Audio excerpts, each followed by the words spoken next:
The train station smelled like death and coal smoke when Evelyn Harper learned her future husband was already in the ground. 2 days dead.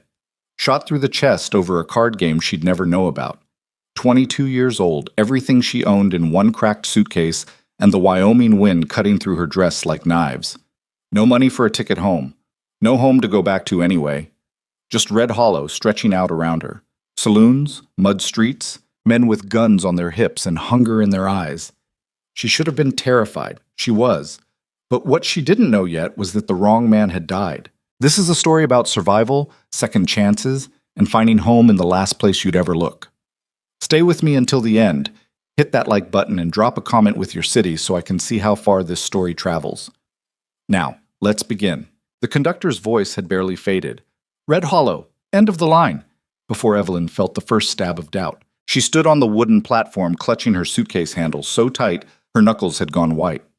October, 1875. The air tasted like dust and distance. Around her, the frontier town sprawled in every direction like something thrown together in a hurry and left to rot. False front buildings. Hitching posts. A blacksmith's hammer ringing out somewhere she couldn't see. Men in wide-brimmed hats watching her from the shade of a saloon across the street. She'd expected someone to be waiting. Thomas Garrett, the rancher who'd written her 12 letters over 8 months, each one more earnest than the last. His handwriting had been careful, almost shy. He told her about his land, his cattle, the house he was building.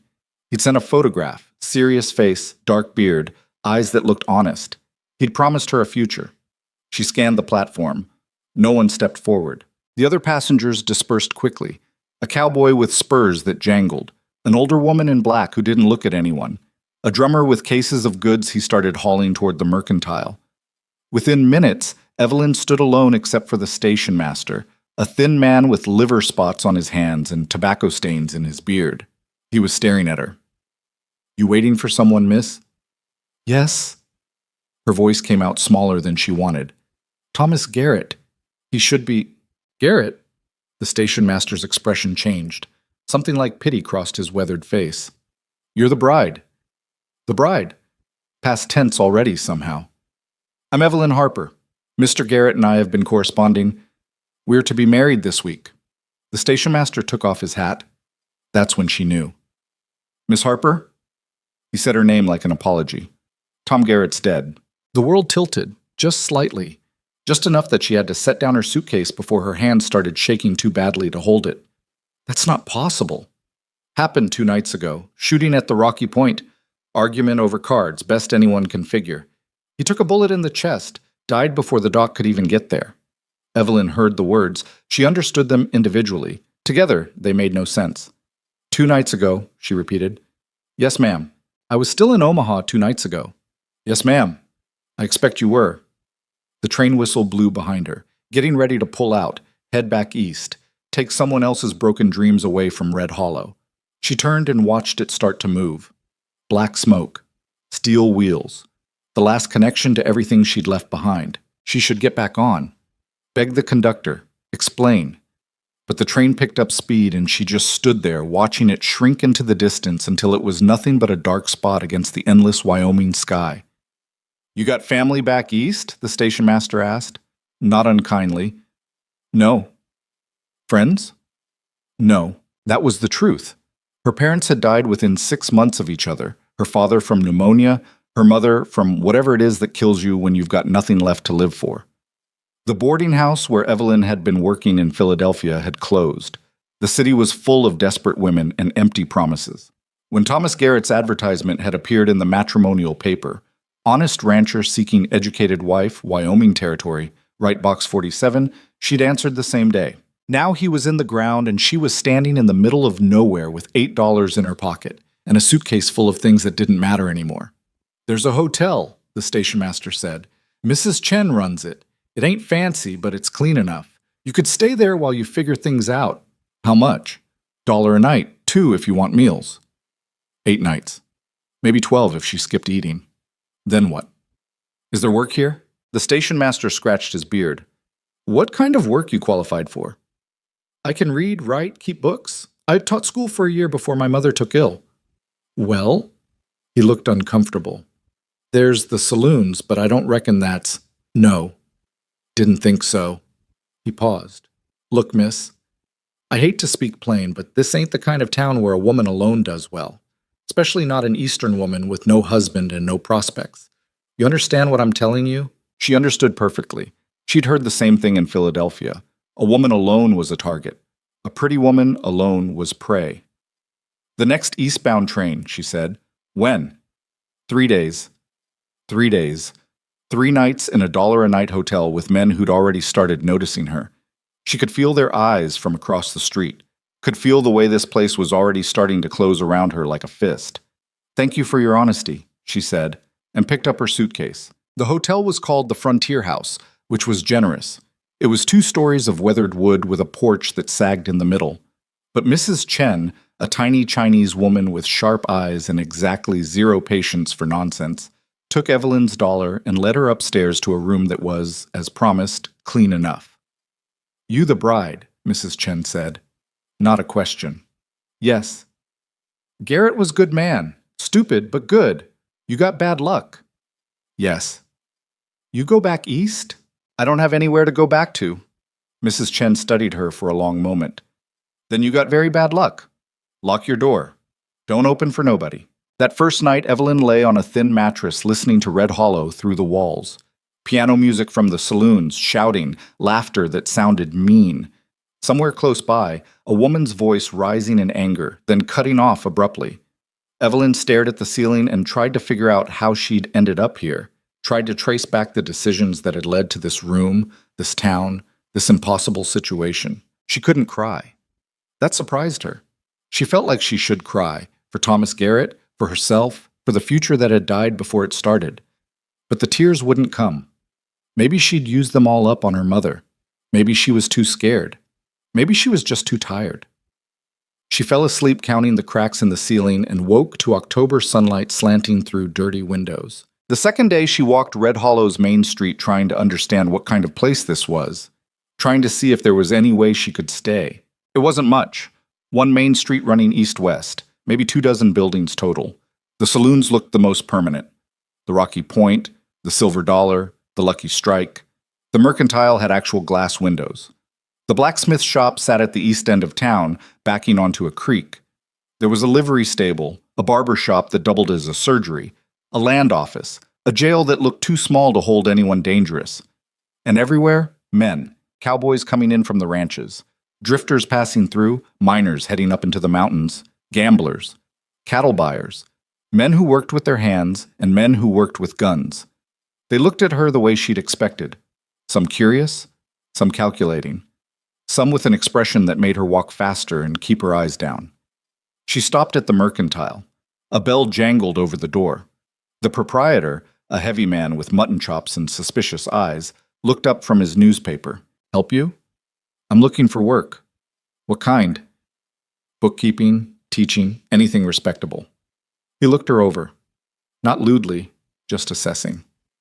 You the bride that came in on yesterday's train? Word traveled fast in a small town. Yes. Tough break. He didn't sound particularly sympathetic. But there ain't no work here for Eastern ladies. No school, no books that need keeping except my own, and I keep them myself. Are you sure there's nothing, lady? He set down his paper. Let me save you some time. There's 30 men in this town for every woman. Half those women work the saloons doing things I won't speak of in polite conversation.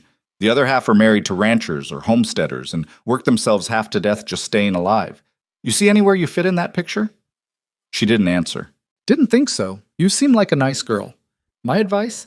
Get on that eastbound train and go somewhere civilized. This place will chew you up. She left the Mercantile and walked to the edge of town. The plains stretched out forever, rolling grassland, patches of sagebrush, mountains in the distance that looked blue and impossibly far away. The wind never stopped. It pushed against her like something alive, like the land itself was trying to drive her back east where she belonged. But she couldn't go back east. There was nothing there. Nothing anywhere. She was standing there trying to figure out what to do with $3 in 2 days when she heard boots on the wooden sidewalk behind her. You're Garrett's bride. She turned. The man was tall, over 6 feet, broad through the shoulders, with the kind of build that came from actual work, not from wanting to look strong. Maybe 35, maybe 40, hard to tell with men who spent their lives outside. Dark hair going gray at the temples, a face that had seen weather and worse. Brown eyes that didn't look away when she met them. He wore work clothes. Denim pants, a canvas jacket, boots that had been repaired more than once.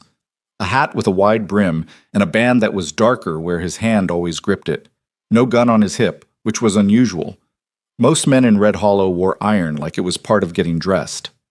"I was supposed to be," Evelyn said. "Wade Mercer." He didn't offer his hand, which she appreciated, saved them both the awkwardness.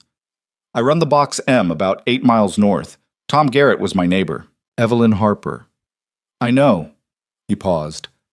"I was at the burial. Small service.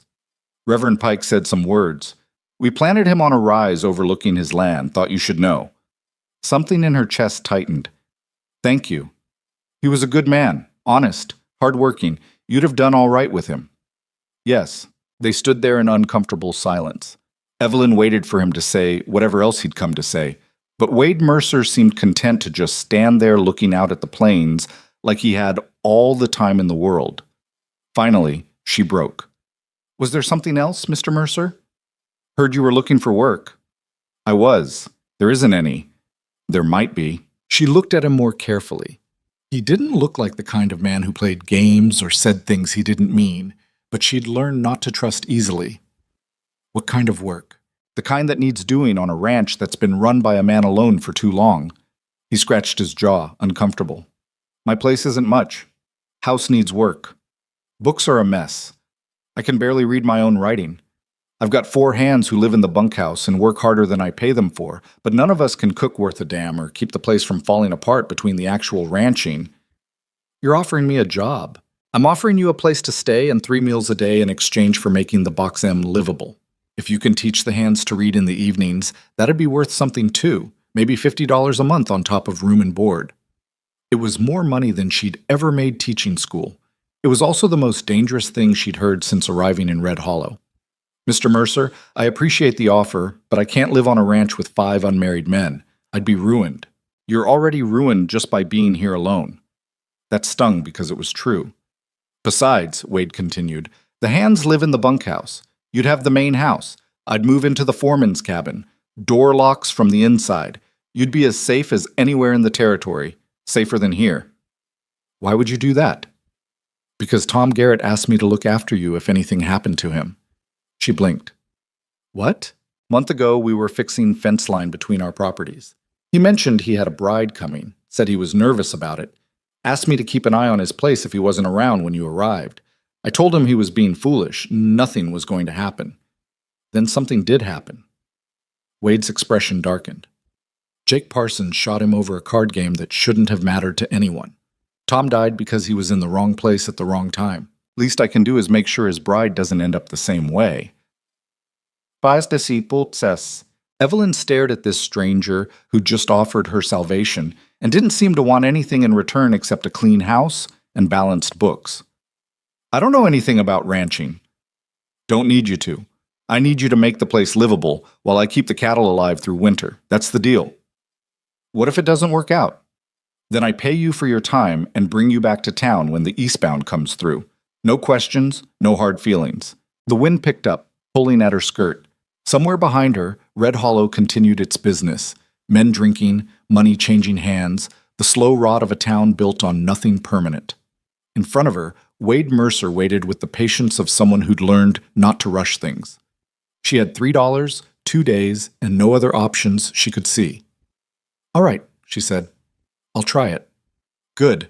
He nodded once. "Get your things. We'll leave within the hour." "That soon?" "Weather's turning, snow in the high country already.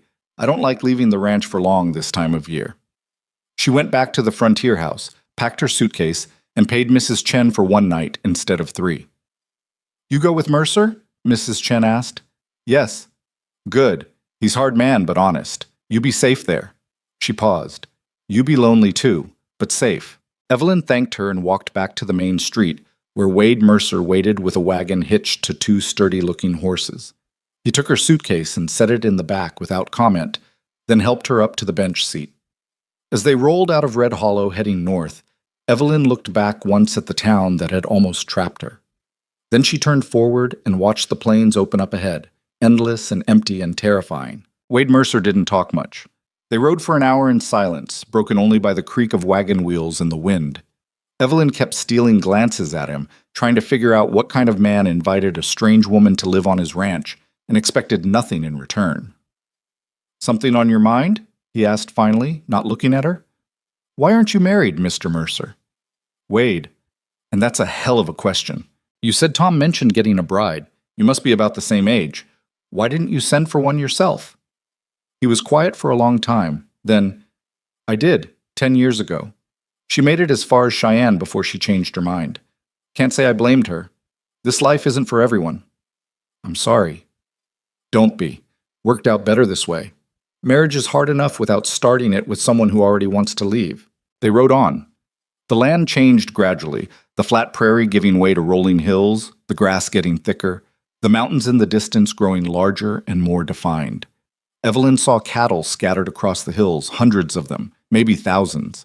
She saw no other people. "How far to the nearest neighbor?" she asked. Tom's place was closest, about 3 miles south. Next after that is the Chapman spread, maybe 7 miles west. After that, you're looking at 15, 20 miles in any direction. That's very isolated. Yes. What if something happens? An accident? Or then you handle it yourself, or you die waiting for help that won't come. He glanced at her. "I'm not trying to scare you. Just want you to know what you're getting into. This isn't Philadelphia." "I understand." "Do you?" She didn't answer. How could she? She'd never been more than a mile from a city in her life. She'd never seen land this empty, never felt this kind of silence. Everything here felt bigger, the sky, the distances, the space between one human being and the next. They rode up a long rise, and at the top, Wade pulled the horses to a stop. "There," he said. The Box M spread out below them. A house, small but solid-looking, built from logs and rough-cut lumber. A barn, larger than the house. Corrals. A bunkhouse. Several smaller outbuildings she couldn't identify. A creek running through it all, lined with cottonwoods that had turned yellow with autumn. It looked lonely. It looked like the edge of the world. It looked like home might look, if home was something you built with your own hands and defended with everything you had. "It's not much," Wade said. "It's more than I expected." They drove down the slope and pulled up in front of the house. Before Wade could help her down, 4 men emerged from the barn. The hired hands, she assumed. They looked like variations on the same theme. Weathered, wary, wearing work clothes and expressions that said they'd seen everything and weren't impressed by any of it. "Boys," Wade said, climbing down from the wagon. "This is Miss Harper. She'll be staying in the main house, handling the books and the cooking. You got questions? Ask them now." The oldest one, a man with gray in his beard and a scar across his cheek, stepped forward. "She Tom Garrett's bride?" "Was supposed to be. Tough break." He looked at Evelyn, not unkindly. "Name's Coleman. That's Martinez, that's Dutch, and the young one is Riley. We're not much for conversation, but we work hard and we don't cause trouble." "Pleased to meet you," Evelyn said. Riley, who couldn't have been more than 19, had the decency to take off his hat. The others just nodded. "Miss Harper has my protection," Wade said, and something in his tone changed. Got harder. "Anyone forgets that, they answer to me. We clear?" "Crystal," Coleman said. "Good. Get her trunk into the house. Riley, show her where the kitchen supplies are. Rest of you, back to work. We've got fence line to check before dark." The men scattered. Riley grabbed her suitcase and headed for the house, and Evelyn followed, very aware that she'd just stepped into a completely foreign world with no idea how to navigate it. The house was bigger inside than it looked. A main room with a fireplace, a kitchen area, 2 smaller rooms off to the side. It was also a disaster. Dust everywhere. Dishes piled in the kitchen, papers scattered across a table, men's clothing hanging from hooks, the smell of leather and tobacco and old coffee. Riley set her suitcase down and looked embarrassed. "It ain't usually this bad." "Yes, it is," Evelyn said. He grinned. "Yeah, okay. It is. Boss doesn't care much about keeping house. We mostly just try not to add to the mess." "Well, that's going to change." She looked around, already planning. "Where does Mr. Mercer keep his records?" "That table there. Good luck making sense of them." She walked over and looked at the papers. Riley wasn't exaggerating. Wade's handwriting was nearly illegible, his accounting system non-existent. He'd recorded cattle sales on the backs of envelopes, feed purchases on scraps of paper, wages owed on what looked like a page torn from a calendar. How does he know what he owns? She asked. He doesn't, really. Just knows he's got cattle and he's got land, and somehow at the end of the year there's usually more money than when he started. That's not a business. That's luck. Won't hear me arguing. Riley left to get back to work, and Evelyn stood in the middle of the main room, surrounded by the chaos of a man who'd been living alone too long and had forgotten, or never known, how to make a space feel like anything other than a place to sleep between work shifts. She should have been overwhelmed, should have been terrified. Instead, she felt something she hadn't felt since before her mother died, useful. She took off her traveling coat, rolled up her sleeves, and got to work. By the time the men came in for supper, the house had been transformed. The dishes were clean, the floors were swept. The papers on the table were organized into stacks that made actual sense. Evelyn had found flour, salt, dried beef, and potatoes, and had managed to turn them into something edible. Wade stopped in the doorway, staring. "You didn't have to do all this today," he said. "I had to do something. Sitting idle makes me nervous." He walked in slowly, like he was seeing his own house for the first time, ran his hand along the clean table, looked at the organized papers, smelled the food cooking on the stove. "When was the last time someone cooked in here?" Evelyn asked. "Can't remember." The hands filed in, Coleman, Martinez, Dutch, and Riley, and stood there awkwardly until Evelyn pointed at the table. "Sit. Food's ready." They sat like school children at their desks. Evelyn served stew and biscuits, and the men ate in silence, glancing at each other occasionally like they couldn't quite believe this was happening. "Miss Harper," Coleman said finally, "this is the best meal I've had in 5 years." "It's stew and biscuits."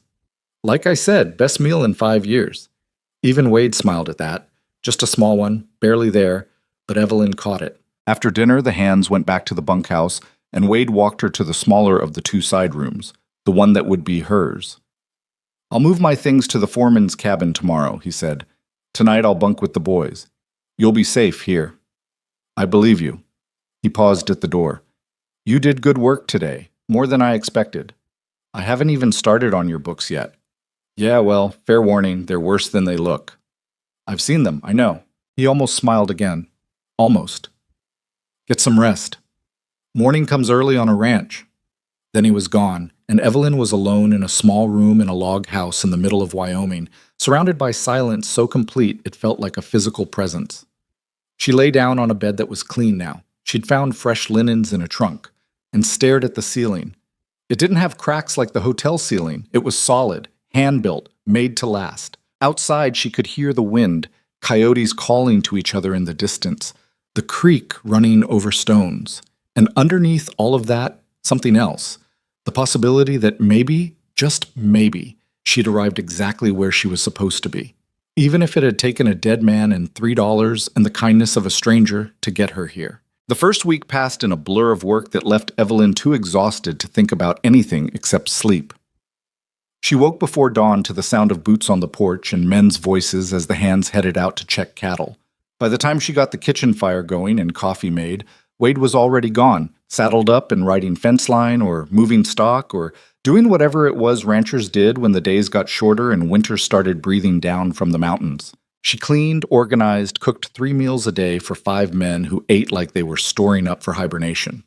And at night, after the dishes were done and the hands had gone back to the bunkhouse, she sat at the table with Wade's catastrophic records and tried to make sense of what he owned, what he owed, and whether the Box M was actually making money or just surviving on momentum and stubbornness. The numbers were worse than she'd expected. Wade owned the land free and clear, that much was good. But he owed money to the feed supplier in Cheyenne, owed wages to the hands that he'd been stretching out over months, and had sold cattle in the spring for prices that barely covered his costs. The man was working himself half to death to break even. She was 3 pages into reconstructing his accounts when Wade came in on the 5th night, later than usual. His shirt was torn at the shoulder and there was blood on his hand. "You're hurt," she said, standing up. "It's nothing. Let me see." "Miss Harper, Evelyn, and sit down before you drip blood on the floor I just cleaned." He sat. Maybe because he was too tired to argue, maybe because something in her voice didn't leave room for negotiation. She brought water and clean cloth and examined his hand. Deep cut across the palm, still bleeding. How did this happen? Barbed wire. One of the posts came loose, whole section snapped back. I wasn't paying attention. You need stitches. I need to wrap it and get back out there tomorrow. Wade. She looked at him. This is going to get infected if you don't clean it properly. Do you have medical supplies? In the cabinet, but I'm not riding 8 miles to town for stitches. I didn't say you had to. She found the supplies. Needle, thread, whiskey. I can do it. He stared at her. You know how to sew up a hand? I sewed up my father's arm once when he caught it on a nail. Same principle. She poured whiskey over the needle and thread, then over the cut. Wade hissed but didn't pull away. This is going to hurt. Everything hurts. Get on with it. She worked quickly, her hands steady despite the fact that she was literally sewing human flesh. Wade watched her face, not his hand, his jaw tight. When she tied off the last stitch, he let out a breath he'd been holding. Where'd you learn to stay calm like that? He asked. Philadelphia. When you're poor and there's no money for doctors, you learn to handle things yourself. You weren't always poor. It wasn't a question. She wrapped his hand in clean bandage, not looking at him. No, my father had a business, import company. When I was young, we had a nice house, nice things. Then his partner embezzled and ran, and everything fell apart. Father spent the rest of his life trying to rebuild, but the debt was too much. After he died, my mother and I had nothing. I'm sorry. Don't be. It taught me how to survive. She tied off the bandage. Keep this clean. Change the dressing every day. If it starts to smell bad or the skin around it gets hot, you ride to town for a real doctor. Yes, ma'am. She started to clean up the supplies, and Wade caught her wrist with his good hand. Gentle, but firm. Thank you, he said. It's nothing. It's not nothing. Most women would have fainted at the sight of blood.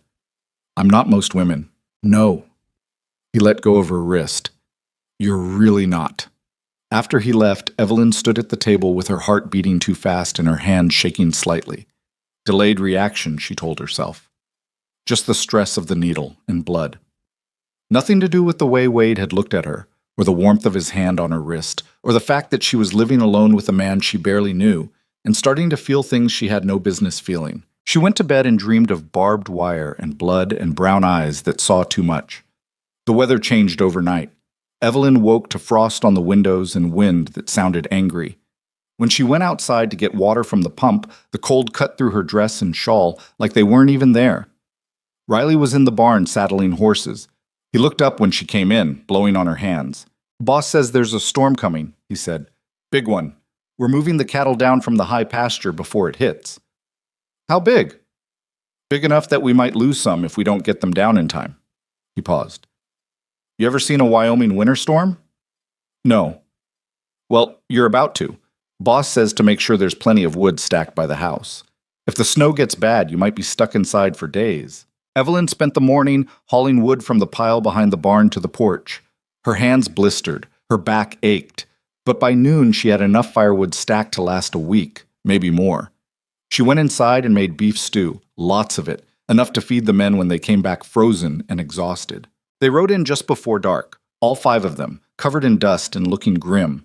Wade's bandage was dirty and probably needed changing, but he didn't mention it, and neither did she.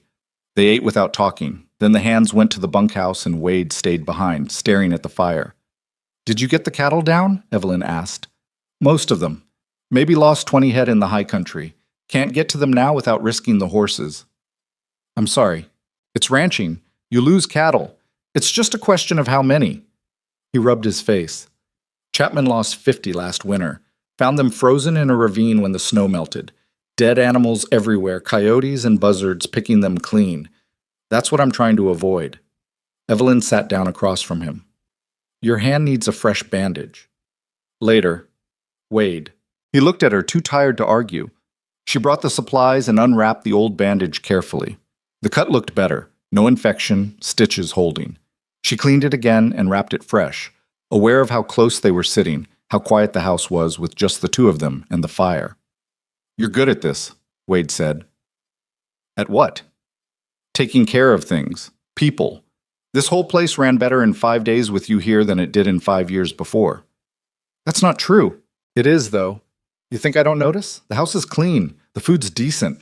My records make sense for the first time since I started keeping them. The hands are happier. Hell, even I'm... He stopped. You're what? Nothing. Forget it. But she'd seen something in his expression, something he'd almost said and caught himself. She tied off the bandage and started gathering the supplies, trying to ignore the way her pulse had kicked up. Evelyn? She stopped.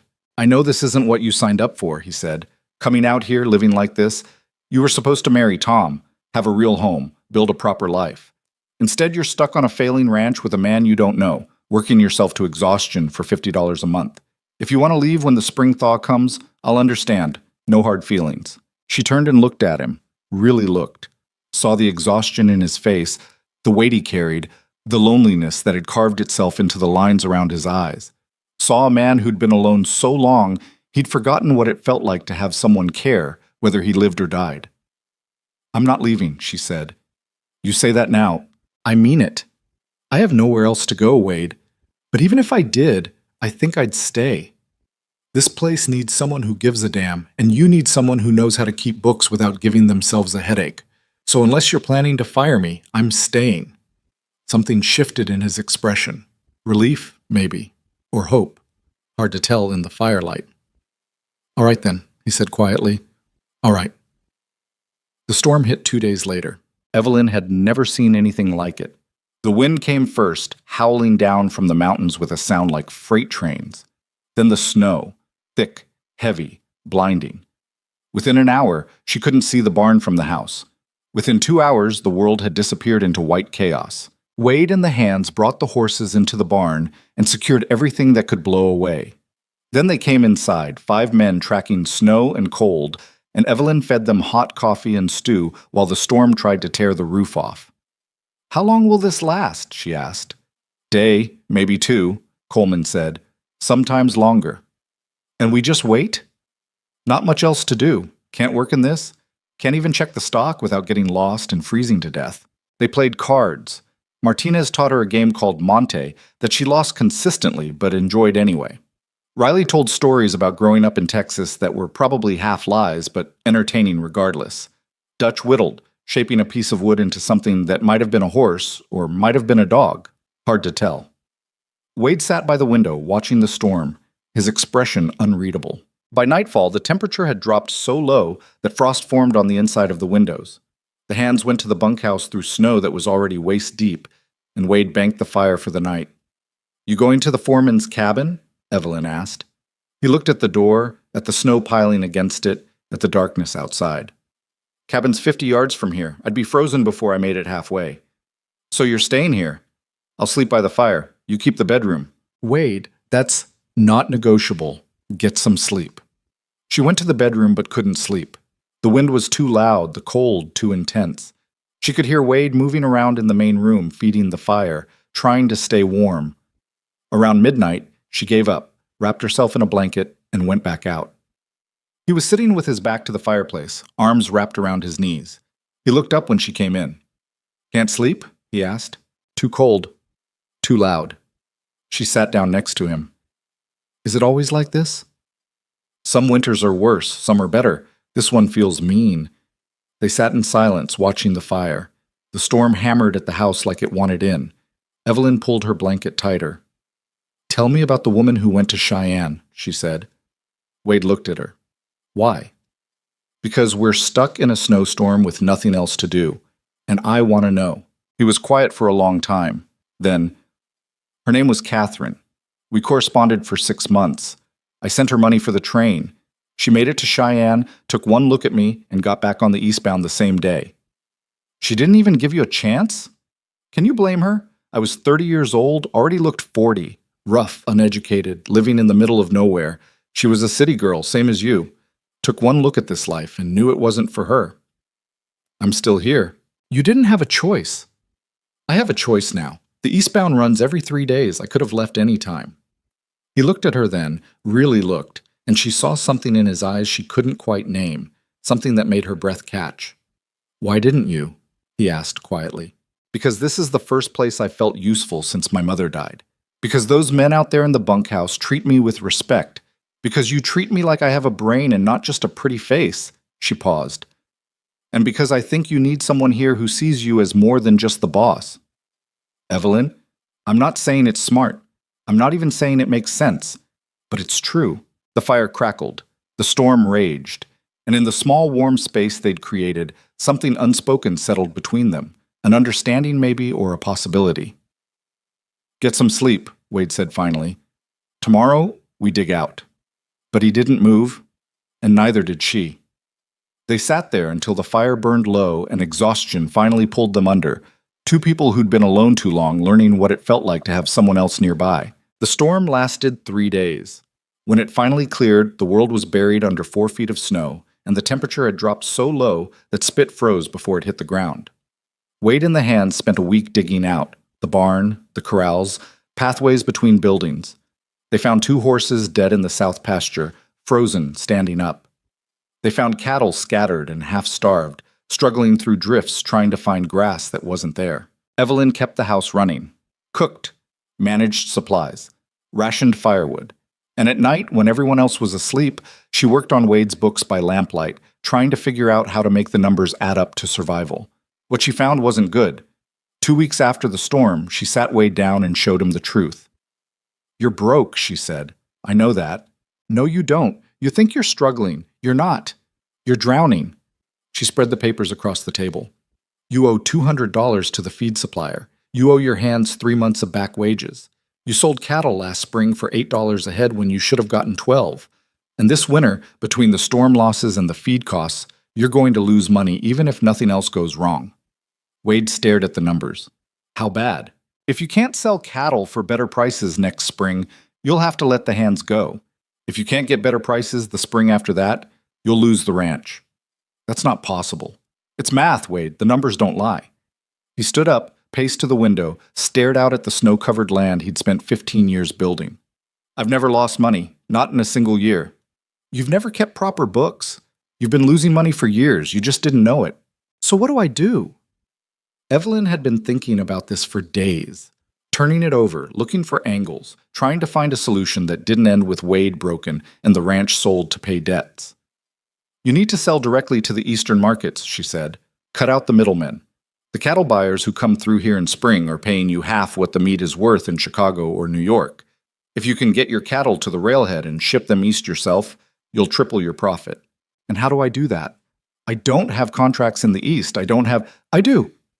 He turned and looked at her. My father's business was import-export, she said. I know people, not many, but some. I can write letters, make introductions. If we can get a contract with even one meat distributor in New York, it could save this place. Wade sat back down. You'd do that? It's why you hired me, isn't it? To keep the books and make this place work? I hired you because Tom asked me to look after you. Well, now I'm looking after you, so stop being stubborn and let me help. He almost smiled. Almost. You're bossy when you want to be. Someone has to be. You're too busy working yourself to death to see the obvious solutions. Fine, write your letters. But Evelyn, he caught her eyes. If this doesn't work, I need you to promise me something.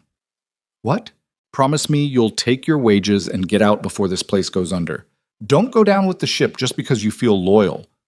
Wade, promise me. She didn't want to, but she saw the fear in his face, saw how much it cost him to ask, and nodded. I promise. She spent the next week writing letters. To her father's old business contacts, to merchants she'd met in Philadelphia, to anyone who might know someone who needed beef and was willing to pay fair prices for it. She wrote carefully, professionally, making the Box M sound larger and more established than it actually was, making Wade sound like a successful rancher instead of a man one bad season away from ruin. Most of the letters would go nowhere, she knew that, but she only needed one response, one contract, one chance. She mailed them from Red Hollow on a supply run with Riley, paying for postage with her own money because Wade couldn't afford it. As they rode back to the ranch, Riley looked at her sideways. Boss seems different since you got here, he said. Different how? Less angry, less, I don't know, like he remembers there's more to life than just work. He works too hard, always has. Ever since I started here 3 years ago. Up before dawn, out after dark, never stops. Coleman says he's been like that since the Cheyenne woman turned him down, like he's trying to prove something to himself. Evelyn thought about that. About Wade sitting alone in this house for years, building a ranch that barely broke even, working himself into exhaustion because there was nothing else to work for. He deserves better, she said quietly. Riley grinned. Yeah, he does, and I think he's starting to figure that out. Winter deepened. The snow never really melted, just got packed down and covered with new layers. The temperature stayed brutal. The cattle struggled. The hands worked in conditions that would have killed softer men. And slowly, something changed in the house. Wade started coming in earlier, started eating meals at the table instead of standing by the door ready to leave. Started asking Evelyn about her day, about the books, about what she thought they should do about the south fence line, or the sick calf, or the roof that leaked in the corner. She caught him watching her sometimes, when she was cooking, when she was reading, when she was teaching Riley to write his letters in the evenings. The young cowboy had never learned properly, and Evelyn had offered to help. One night, after Riley had gone back to the bunkhouse, Wade sat down across from her at the table. You're good with him, he said. He wants to learn. That makes it easy. He's not the only one. She looked up. What do you mean? Wade shifted uncomfortably. I never learned to read proper. Can sound out words, but it takes me forever. Numbers are fine, but anything more than basic arithmetic and I'm lost. He paused. Would you teach me? Like you're teaching Riley? Evelyn set down her pen. Of course. But Wade, you run this ranch. You manage everything. How are you doing it if you can't? I remember. I watch. I listen. I figure things out. But I can't write a letter without it taking me an hour. Can't read a contract without worrying I'm missing something. It's humiliating. It's not humiliating. Lots of people can't read. You can. I had opportunities you didn't. Still, he looked at his hands. I'd like to learn, if you've got the time. She did. And so 3 nights a week, after the hands had gone to bed and the house was quiet, Evelyn sat with Wade at the table and taught him the things he'd never learned. He was a slow reader but stubborn, working through passages in old newspapers until the words started making sense.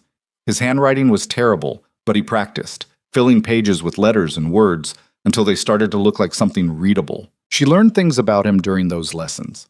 That he'd grown up on a hardscrabble farm in Missouri. That his parents had died of cholera when he was 15. That he'd worked cattle drives for 10 years before saving enough to buy this land. That he'd built this ranch from nothing, alone, because he'd never had anyone to build it with. Why here, she asked one night. Why Wyoming? Because it was empty. Because nobody cared what you'd been or where you came from. You could be anyone out here, build anything. He paused. I thought if I worked hard enough, proved myself enough, I deserved something good. A wife, a family, something that made all this mean something. You deserve those things, Wade. Do I? Yes. He looked at her then, and she saw something in his eyes that made her pulse kick up, something that said he was thinking about her in ways that went beyond teacher and student, beyond employer and employee. Evelyn? The door banged open. Coleman stood there, snow-covered and breathing hard. Boss, we got trouble. Chapman's cattle broke through the north fence. 100 head at least, all mixed up with ours. He's saying we cut the wire deliberately. Wade was on his feet immediately. That's horseshit and he knows it. He's riding over here now with his boys. They're armed. Evelyn stood up. Armed? Why would they be armed for a fence dispute? Wade and Coleman looked at each other. Because this isn't really about cattle, Wade said quietly. It's about water rights. It's about Chapman wanting my land, and it's about him thinking he can take it. He headed for the door, and Evelyn grabbed his arm. Don't go out there alone. I'm not alone. I've got Coleman and the boys. 4 ranch hands against however many men Chapman brought. Wade, that's suicide. What do you want me to do? Hide in my own house while he steals my cattle? I want you to be smart. Chapman's looking for an excuse to shoot you. Don't give him one. Wade looked at her, and something in his expression softened. I'll be careful. Promise me. I promise. He went out into the night with Coleman, and Evelyn stood at the window watching lanterns move in the darkness, hearing men's voices raised in anger. She couldn't make out the words, but she could hear the tension, could feel the violence coiled and ready to spring. Martinez came to the house, gun in his hands. Miss, you should stay inside, lock the door. If shooting starts, I'm getting my rifle. He blinked. You can shoot? My father taught me. I'm not very good, but I hit what I aim at if it's close enough. He almost smiled. Boss know you got a rifle? Boss doesn't know everything. They waited. The voices outside got louder, angrier. Evelyn's hands shook as she loaded the rifle, an old Winchester she'd found in the closet and cleaned in secret. She'd never shot at a person before. Didn't want to. But if Chapman's men came through that door looking for trouble, she'd do what needed doing. Then the voices stopped. The lanterns started moving away. And finally, Wade came back inside, his face grim but whole. What happened? Evelyn asked. Chapman backed down. For now. But he made it clear this isn't over. He wants my water rights, wants me gone, and he's not going to stop pushing until one of us breaks. What are you going to do? Wade looked at the rifle in her hands. Didn't know you had that. I have a few surprises left. Apparently. He sat down heavily. I don't know what I'm going to do. Chapman's got more men, more money, more connections. If he decides to really push, I'm not sure I can stop him. Evelyn set down the rifle and sat across from him. Then we need to make sure you don't have to fight him alone. Your letters to the East, when do you think you'll hear back? Could be weeks, could be never. Then we wait, and we prepare. And we don't give Chapman any excuse to start something we can't finish. Wade rubbed his face. How'd you get so strong? I'm not strong. I'm terrified. Could have fooled me. She reached across the table and took his hand, the injured one, mostly healed now, but still scarred.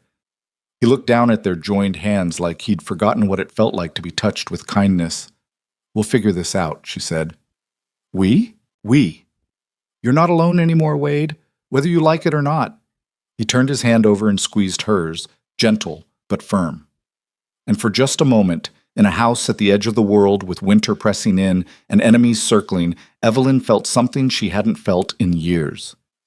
Hope. The response from New York arrived on a Tuesday in late February, carried by the mail rider who only made it out to the ranches once every 2 weeks if the weather cooperated. Evelyn was feeding chickens when Riley came running from the barn, waving an envelope. "Letter for you," he shouted. "From back east." Her hand shook as she took it. The return address read Thornton & Sons, Wholesale Meat Distributors, New York City. She'd written to them 3 times, never expecting a response. Michael Thornton had been her father's friend once, before the bankruptcy, before everything fell apart. She tore it open right there in the yard, chickens scattering around her feet. The letter was short, businesslike, but the words made her heart pound. Miss Harper, I was surprised and pleased to hear from you after so many years. I remember your father fondly and was sorry to learn of his passing. Regarding your inquiry about beef contracts, we are always seeking reliable suppliers in the Wyoming Territory. If your rancher can deliver 500 head of quality cattle to the Cheyenne railhead by May 1st, we can offer $12 per head, payment on delivery. Please respond at your earliest convenience. Regards, Monsieur Thornton. $12 per head. Wade had been getting 8 from the local buyers. On 500 head, that was $2,000 difference. Enough to pay off his debts, enough to pay the hands, enough to save the ranch.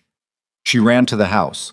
Wade was inside working on a broken harness, his reading lesson materials spread across the table where he'd been practicing that morning. Wade. He looked up, saw her face, stood immediately. What's wrong? Nothing's wrong.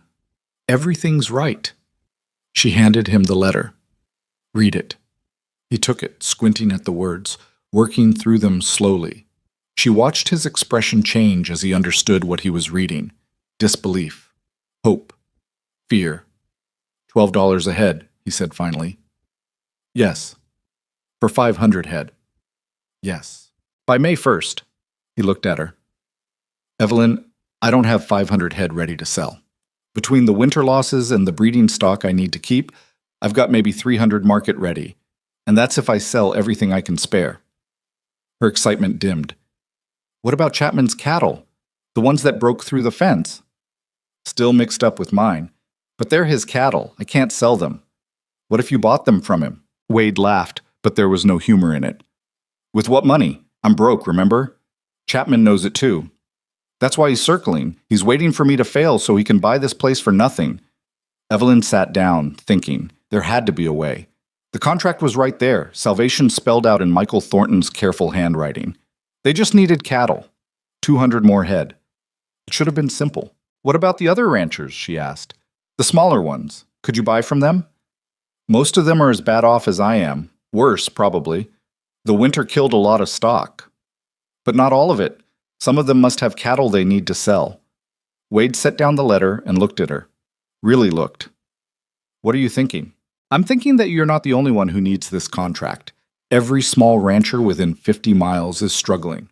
If you could pool your cattle together, combine herds, you'd have your 500 head, maybe more. And split the profit? Better than no profit at all. Better than losing everything. He was quiet for a long time, working through it. She could see him calculating, weighing risks, trying to find the flaw in her logic. It could work, he said slowly. If I could convince them to trust me, if I could organize it. But, Evelyn, that's a lot of ifs. So we make it happen. We ride to every ranch, we explain the contract, we show them the numbers. We give them hope instead of just waiting to die. We?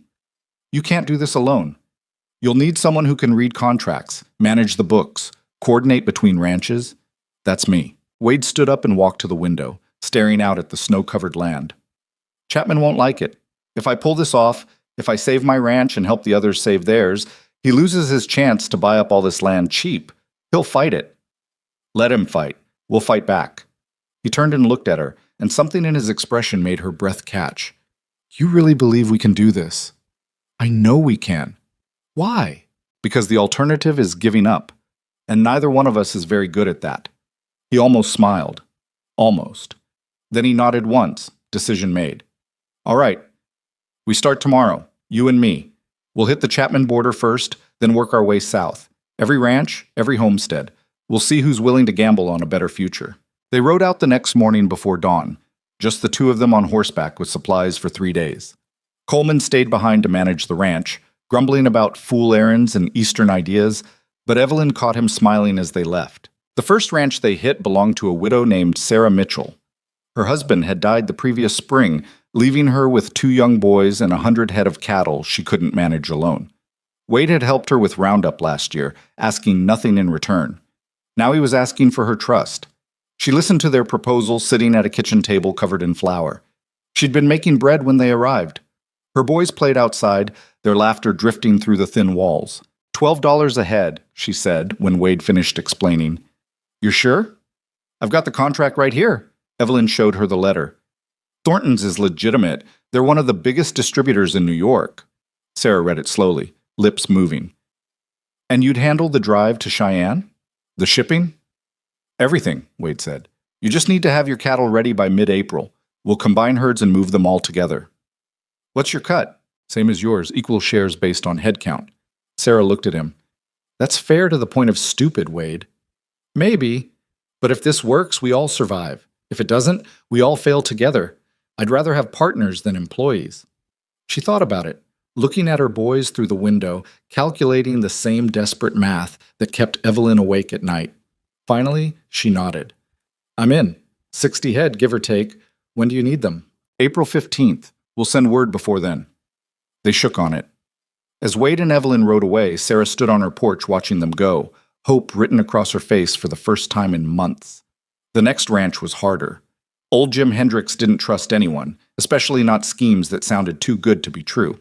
He sat on his porch with a shotgun across his knees and let Wade talk for 20 minutes before spitting tobacco juice and shaking his head. You're selling dreams, Mercer. I've been in this territory 30 years. Ain't nobody paying $12 a head for range cattle. I've got a contract that says otherwise. Contracts are paper. Paper burns. I'll sell to the buyers who come through in spring, same as always. $8 is $8. Better than $12 that might not exist. Wade tried arguing. Evelyn showed him the numbers, explained how the Eastern markets worked. Hendricks wasn't interested. You're wasting your time, he said finally. Now get off my land. They left. Wade was silent for the first mile, jaw tight with frustration. We don't need him, Evelyn said. We need every head we can get. We'll get them from people who actually want to survive. Hendricks would rather die stubborn than live helped. That's his choice. Wade looked at her. You're getting hard. I'm getting practical. There's a difference. Over the next 3 days, they visited 8 more ranches. 5 agreed to join the pool. 2 declined politely. One, a bitter man named Sykes, who'd been feuding with Wade over water rights for years, told them to go to hell, and slammed the door in their faces. But the 5 who agreed represented almost 400 head combined with Wade's stock. They were close. So close. On the third night, they camped in the foothills between ranches, too far from anywhere to make it back before dark. Wade built a fire while Evelyn unpacked the supplies they'd brought. The temperature was dropping fast, the way it always did in Wyoming when the sun went down. "We're still short 100 head, Wade said, staring into the flames. "Even if everyone delivers what they promised, we're short." "What about Thomas Garrett's ranch?" Wade looked up. "What about it? Is it still abandoned? Does it still have cattle on it?" "Some, maybe 50, 60 head running wild. But that land's tied up in probate. Nobody can touch it until the courts figure out who inherits." "How long does that usually take?" "Out here? Could be years." Evelyn thought about that. About Thomas Garrett, the man she'd never met, lying in the ground on a rise overlooking land that wasn't producing anything except wild cattle and broken promises. "What if we rounded up those cattle?" she asked. "Used them to fill out the herd?" "That's technically stealing." "From who? A dead man? The territory?" "From whoever eventually inherits the property." "And what if that person is me?" Wade stared at her. "What are you talking about?" "Thomas asked me to marry him. I accepted. We had an agreement in writing. His letters prove it. Doesn't that give me some claim to his estate?" "You never married him." "Because he died before I arrived. That's not my fault. The agreement was legitimate." Wade was quiet, working through it. "Even if that's true, proving it could take months. We don't have months. Then we take the cattle now and sort out the legalities later. Worst case, whoever inherits can take their cut from the profits. Best case, the land is legally mine and the cattle are mine, and we just solved our shortage problem." "You're talking about claim jumping. I'm talking about using resources that are otherwise going to waste. Those cattle are going to starve or get picked off by predators or die of disease. We'd be doing them a favor." Wade rubbed his face. "This is a bad idea. Probably. If we get caught, we won't get caught, and if we do, we'll deal with it then." He looked at her across the fire, and she saw something in his expression she hadn't seen before. Respect, maybe. Or recognition that she wasn't the frightened Eastern woman who'd stepped off the train 4 months ago. "When did you get so ruthless?" he asked. "When I realized that playing by the rules only works if everyone else is playing the same game. Chapman's not. Hendricks isn't. The cattle buyers who've been cheating you for years aren't, so why should we?" Wade smiled then. Actually smiled. "All right, we round up Garrett's cattle. But Evelyn, if this goes wrong, if we end up in front of a judge, we won't. But if we do, I'm taking the blame, not you. Wade, not negotiable. You've already given up too much for this place. I'm not letting you risk your freedom too." She wanted to argue, but she saw the determination in his face, the way his jaw was set, and knew he wouldn't budge. So she nodded. They rode back to the Box M the next day and spent a week preparing. Wade brought in the hands, explained the plan, offered them bonuses if they could round up Garrett's cattle without anyone noticing. Coleman thought it was insane. Martinez thought it was brilliant. Dutch and Riley just wanted to know when they were starting. They went out on a moonless night in early March, 6 riders moving quietly through the darkness toward the abandoned Garrett ranch. The house was dark, the corrals empty. But in the hills beyond, they found the cattle, wild-eyed and skittish from months without human contact, but healthy enough. It took 3 nights to round them up. Dangerous work in the dark, chasing half-feral cattle through rough country. Riley nearly got thrown when his horse stepped in a hole. Martinez took a kick to the leg that left him limping, but they got them. 63 head, more than they'd hoped for. They drove them back to the Box M and mixed them with Wade's herd. By the time the sun came up, there was no way to tell which cattle came from where. They were just cattle now, property of the pool, part of the plan that was either going to save them all or destroy everything. Wade stood at the corral fence, looking at the combined herd, almost 500 head now, exactly what they needed, and Evelyn stood beside him. "We did it," she said. "We did something. Whether it's the right thing remains to be seen.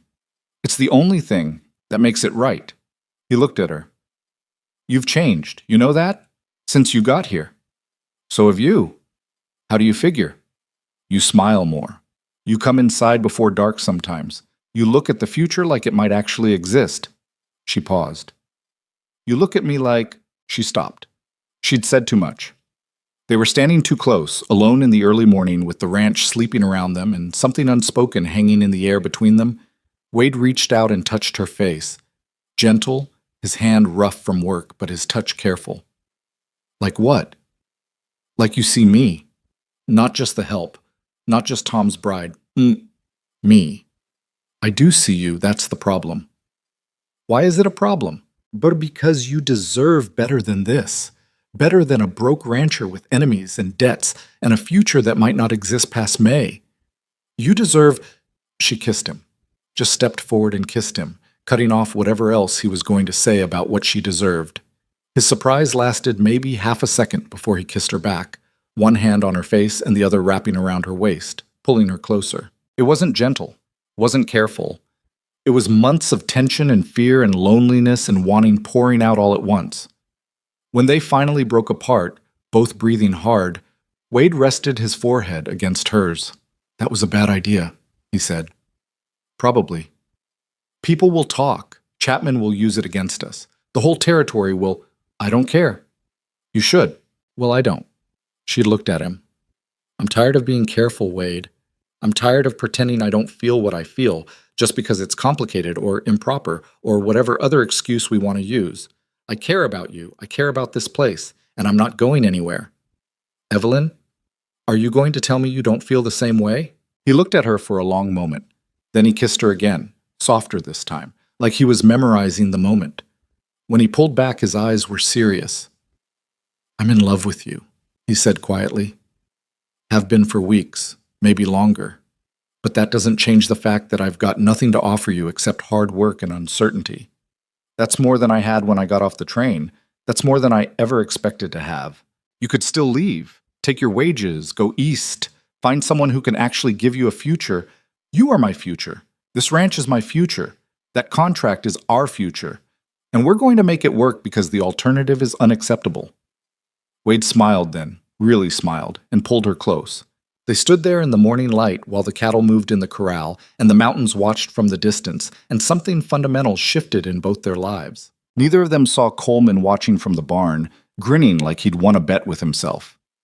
News of the cattle pool spread faster than they expected.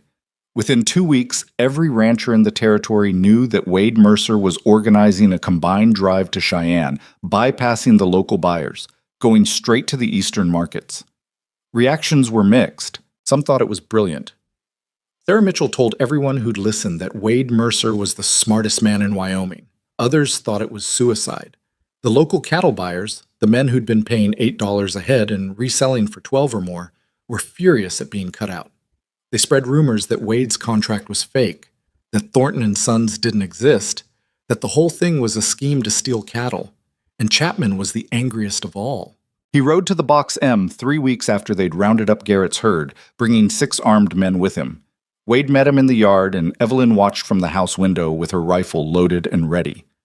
Heard you're planning a cattle drive, Chapman said, not bothering to dismount. Word travels. Heard you're planning to steal my buyers. Can't steal what was never yours. Those buyers will take whoever's offering. If I've got a better deal, that's business. Chapman's horse shifted, sensing tension. You think you're clever, don't you? Pooling cattle, organizing the small ranchers, cutting us out. Us? Me and the other established operators. We've got a system here, Mercer. Works fine. You're disrupting it. Your system works fine for you, not so much for everyone else. That's how the world operates. Strong survive, weak get bought out. Chapman leaned forward in his saddle. Here's what's going to happen. You're going to cancel this little scheme. Tell your partners it fell through. Sell your cattle through the regular channels like always, and we'll forget this happened. And if I don't, then I'll make sure every buyer from here to Omaha knows you're unreliable. I'll tie up your contract in legal disputes until it expires.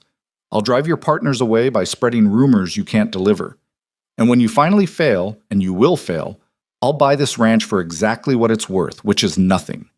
Wade stepped closer to Chapman's horse. You threatening me on my own land? I'm explaining reality. You're a small operator trying to play big. You don't have the resources, the connections, or the experience. This ends badly for you. I'm offering you a way out. I don't want your way out. Chapman smiled, but there was no warmth in it. Then I guess we'll see how this plays out. But Mercer? When you lose everything, when you're broken and desperate, don't come crying to me. I offered you mercy once. Won't happen again." He wheeled his horse and rode off, his men following. Wade stood in the yard until they were out of sight, then walked back to the house. Evelyn met him at the door. "He's scared," she said. "He's dangerous." Both can be true. But Wade, if he was confident he could stop us, he wouldn't have bothered threatening you. He'd have just done it. The fact that he came here trying to intimidate you means he knows we might actually pull this off. Wade sat down heavily. He's got resources we don't. Money, lawyers, connections. If he decides to really fight this, then we fight back. We document everything. We make sure our contract is airtight. We build alliances with the other ranchers so Chapman can't pick us off one by one. And if that's not enough? Evelyn sat across from him. Then we lose. But at least we lose trying. At least we go down fighting instead of just accepting that people like Chapman get to control everything. He reached across the table and took her hand. "How'd I survive this long without you?" "Barely, from what I can tell." He laughed, and some of the tension left his shoulders. But Evelyn could see the worry in his eyes, could feel the weight of what they were up against settling over both of them like a physical presence. That night, after everyone had gone to sleep, she sat at the table going over the numbers again. 503 head total. $12 each. $6,036 gross. Minus transportation costs, fees, unexpected losses. Figure 5,000 net, divided among 6 ranching operations based on head count. Wade's share would be around 2,000. Enough to pay his debts, pay the hands, and have something left over. Enough to survive another year.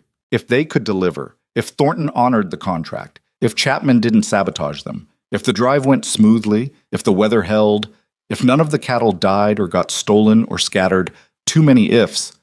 She was still calculating when Wade came in, wrapped in a blanket, and sat down beside her. "Can't sleep?" he asked. "Trying to figure out everything that could go wrong. That's a long list." "I know."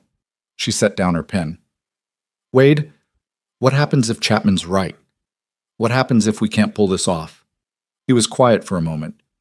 "Then I lose the ranch. The hands lose their jobs. Sarah Mitchell and the others go back to struggling. And you—" He stopped.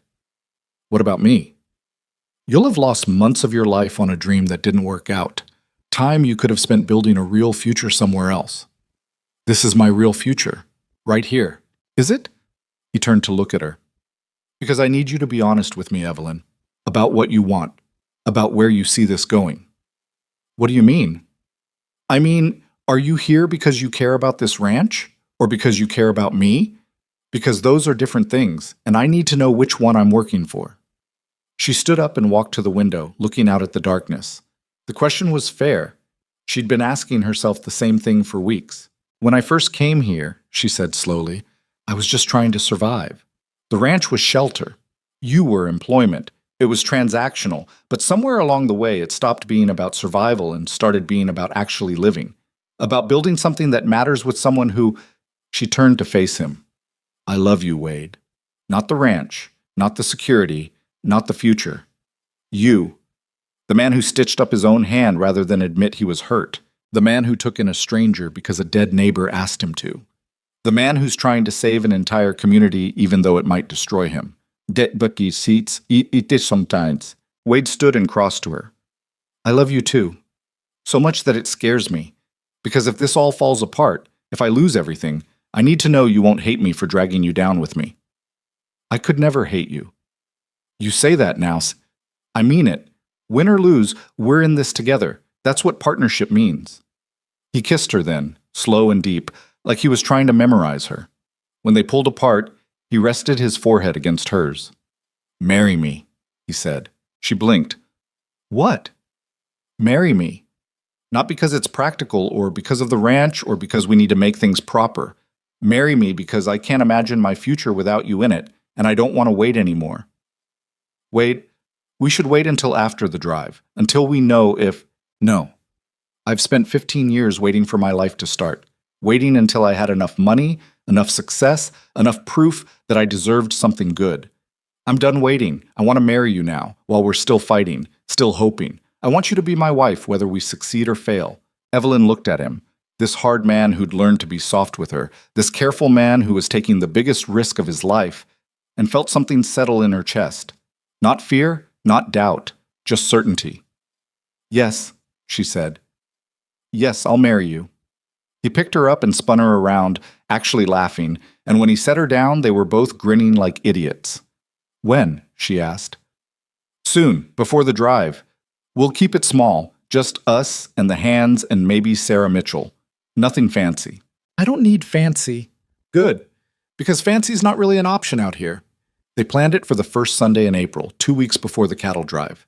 In the meantime, they worked harder than ever, organizing the final details, coordinating with the other ranchers, making sure everything was ready. Wade rode to Red Hollow and bought Evelyn a simple gold band from the mercantile, spending money he couldn't afford on something that mattered more than practicality. Coleman built a makeshift arch out of cottonwood branches. Martinez cleaned the main room until it shone. Riley picked wildflowers from the creek bed, even though it was still early in the season and most of them were just barely blooming. Dutch baked a cake that was lopsided but edible. And on a clear April morning with the mountains sharp against the sky, Wade Mercer and Evelyn Harper stood in front of a traveling minister who happened to be passing through and became husband and wife. Sarah Mitchell cried. Coleman tried not to and failed. The ceremony lasted maybe 10 minutes, simple vows exchanged without rehearsal or decoration. Wade's hand shook when he put the ring on Evelyn's finger. Evelyn's voice cracked when she said, "I do." Afterward, they ate cake and drank whiskey, and the hands told stories that got progressively less appropriate as the bottle went around. Sarah cornered Evelyn in the kitchen. "You sure about this?" she asked quietly. "About marrying Wade?" "About all of it. The marriage, the drive, going up against Chapman. It's a lot of risk." "I'm sure." Sarah studied her. "You've changed since you got here. Got harder, tougher. Had to." "I know. But don't lose yourself completely, okay? Don't become so hard that you forget why you're fighting in the first place." Evelyn thought about that. "Why am I fighting?" "Because you found something worth keeping. Don't forget that when things get difficult." That night, in the room that was now theirs instead of just hers, Wade pulled her close, and they lay together listening to the wind and the distant sound of cattle and the quiet breathing of a ranch that was finally, maybe, becoming a home. "You nervous about the drive?" Evelyn asked. "Terrified." "Good. Me too. What happens if we fail? We try something else. And if there is no something else?" She turned to face him in the darkness. "Then we fail together." "But Wade, I don't think we're going to fail. I think we're going to surprise everyone, including ourselves." He kissed her forehead. "I hope you're right." "I'm always right. You should know that by now." He laughed quietly, and they fell asleep tangled together, two people who'd found each other by accident and chosen each other on purpose, betting everything on a future that was still just a possibility, written on paper from a distributor 3,000 miles away. The morning they were supposed to start the drive, Riley's horse threw a shoe, and Martinez woke up with a fever that had him shaking so hard he couldn't saddle up. Wade stood in the yard at dawn watching his carefully planned timeline disintegrate before the sun was fully up. "We can delay a day," Coleman said. "Give Martinez time to recover. Get Riley's horse reshod. We don't have a day. We've got 16 days to get 500 head to Cheyenne. That's 80 miles through rough country. We lose even one day, and we miss the shipment deadline." "So what do you want to do?" Wade looked at the combined herd milling in the holding pens, cattle from 6 different ranches, marked and counted, and ready to move. Sarah Mitchell was already here with her 2 oldest boys serving as extra hands. 3 other ranchers had sent their best riders. Everyone was counting on this working. "We go," Wade said. "Martinez stays here with Dutch to recover. The rest of us move out in an hour." "Boss, that leaves us with 7 riders for 500 head. That's not enough." "It'll have to be." Evelyn came out of the house carrying supplies.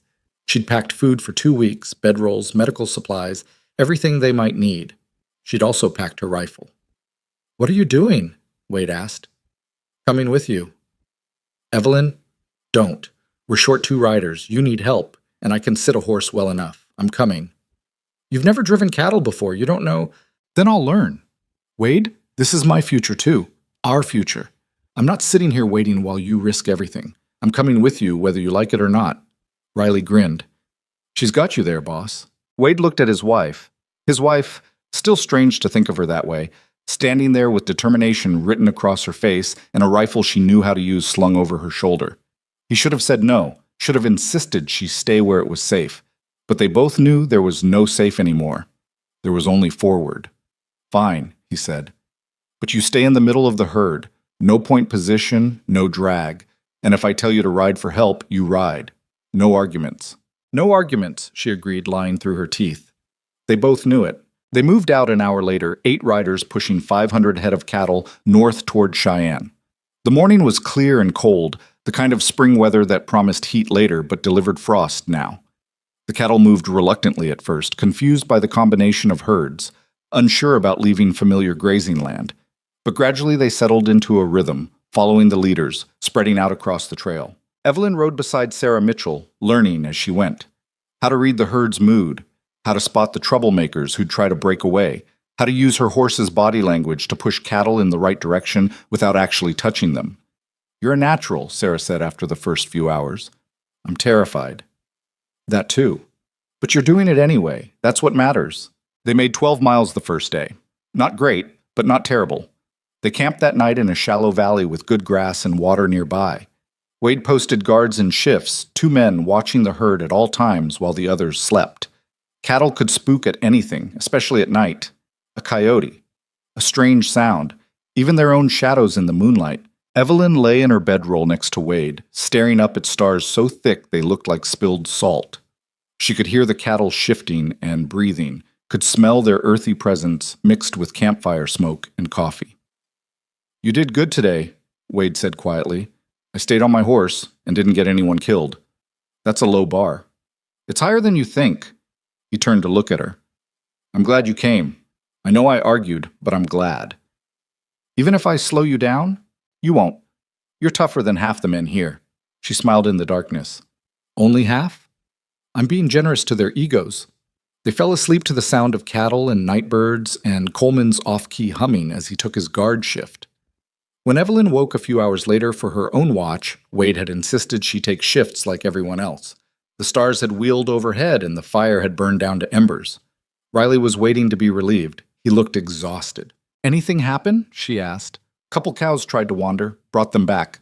Other than that, quiet. He paused. You really think this is going to work? The drive? All of it. The contract, the money, standing up to Chapman.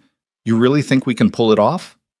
Evelyn looked at the dark shapes of 500 cattle spread across the valley. I think we don't have a choice except to try. That's not an answer. It's the only answer I have. Riley nodded and headed for his bedroll. Evelyn sat on a rock with her rifle across her knees and watched the herd breathe in the darkness. Somewhere out there was Cheyenne. Somewhere beyond that was New York. Michael Thornton, $12 a head, salvation. All they had to do was get there.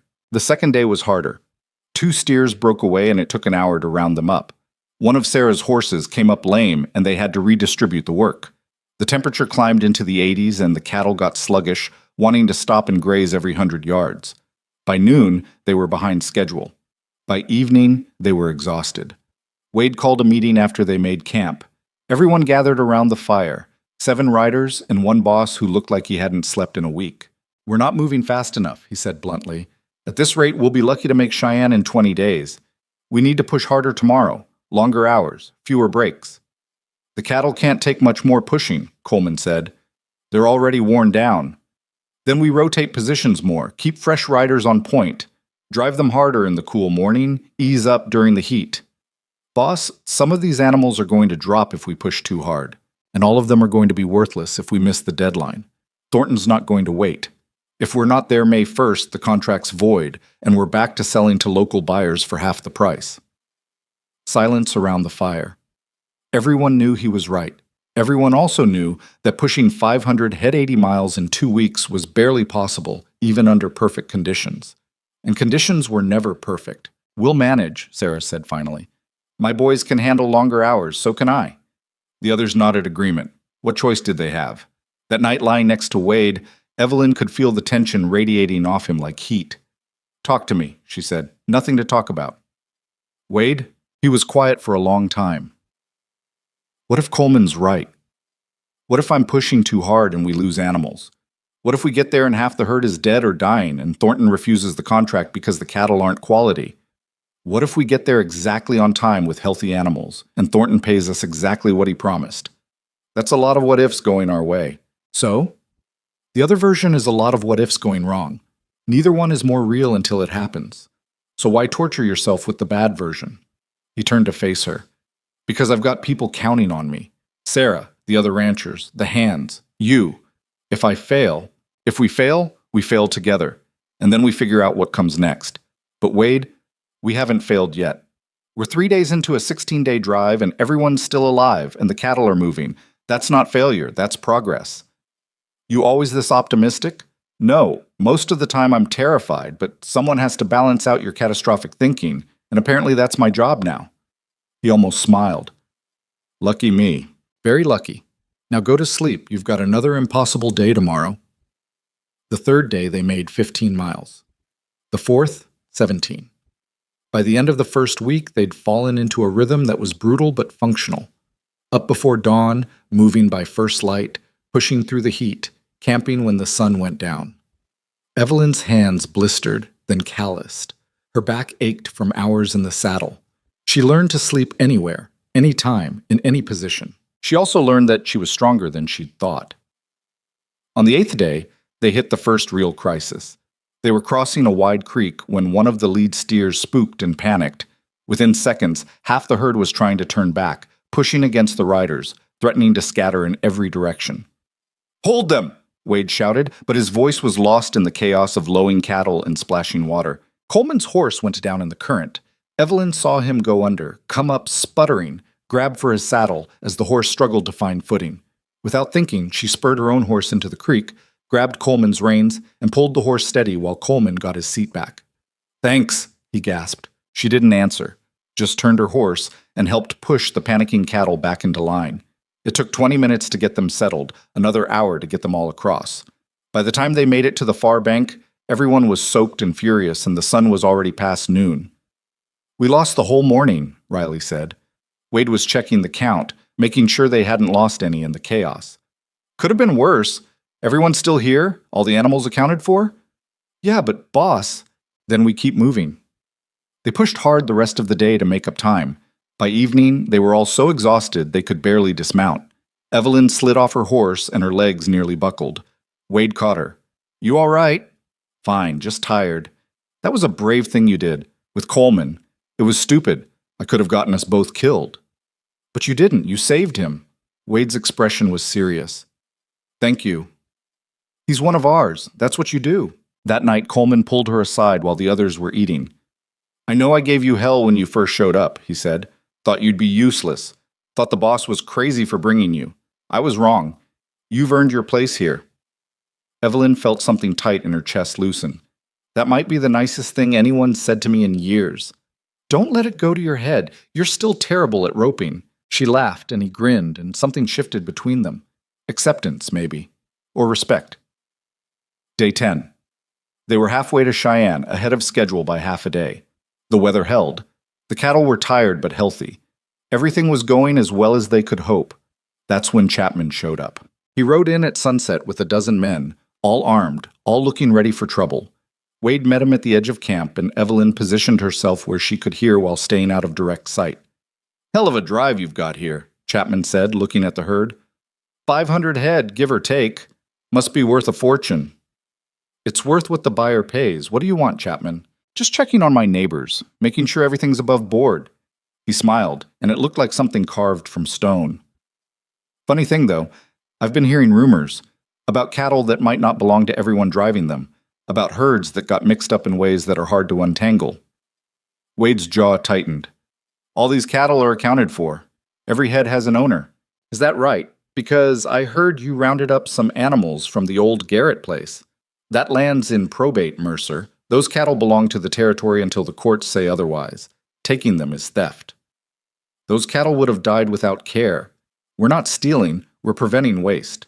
"That's a nice story. Wonder if the territorial judge will see it that way." Chapman leaned forward in his saddle. "Here's what's going to happen. You're going to separate out the Garrett cattle and leave them here. I'll make sure they get back to the proper authorities. Then you can continue your little drive with a clear conscience." "Those cattle are already sold. They're part of the contract." "Then you've got a problem." Because I'm not letting you drive stolen property to Cheyenne. Either you separate them out, or I ride into town tomorrow and file a complaint with the territorial marshal. By the time that gets sorted, you'll have missed your deadline and your contract will be void." Wade stood very still. Evelyn could see him calculating, weighing options, trying to find a way out that didn't exist. If he gave up the Garrett cattle, they'd be short and might not meet the contract minimum. If he refused, Chapman would tie them up in legal disputes that could take weeks. "How about this?" Evelyn said, stepping into the firelight. Both men turned to look at her. Chapman's expression shifted to something ugly. "The lady speaks," he said. "The lady has a solution. Those Garrett cattle, they're mine." Chapman laughed. "Yours? On what basis?" "On the basis that Thomas Garrett and I had a legal agreement to marry. We corresponded for 8 months. I have his letters proposing marriage. I have my own letters accepting. Under territorial law, that constitutes a binding contract. When he died, his property should have passed to me as his intended." "That's the most ridiculous thing I've ever heard." "Is it? Or is it exactly the kind of claim that would take a judge weeks to sort out? Weeks you'd have to spend in court fighting me instead of harassing my husband. Weeks during which we'd have already delivered our cattle and collected our payment." Chapman's smile disappeared. "You're bluffing." "Am I? You want to risk it? Because I've got letters, witnesses, and a very good lawyer back east who'd love to argue this case. My father may have died broke, but he had friends in the legal profession who owe me favors.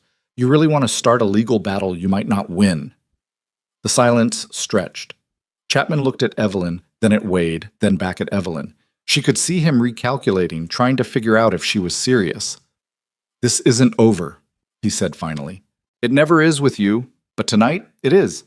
Now get off our camp before my husband decides your presence is threatening and acts accordingly."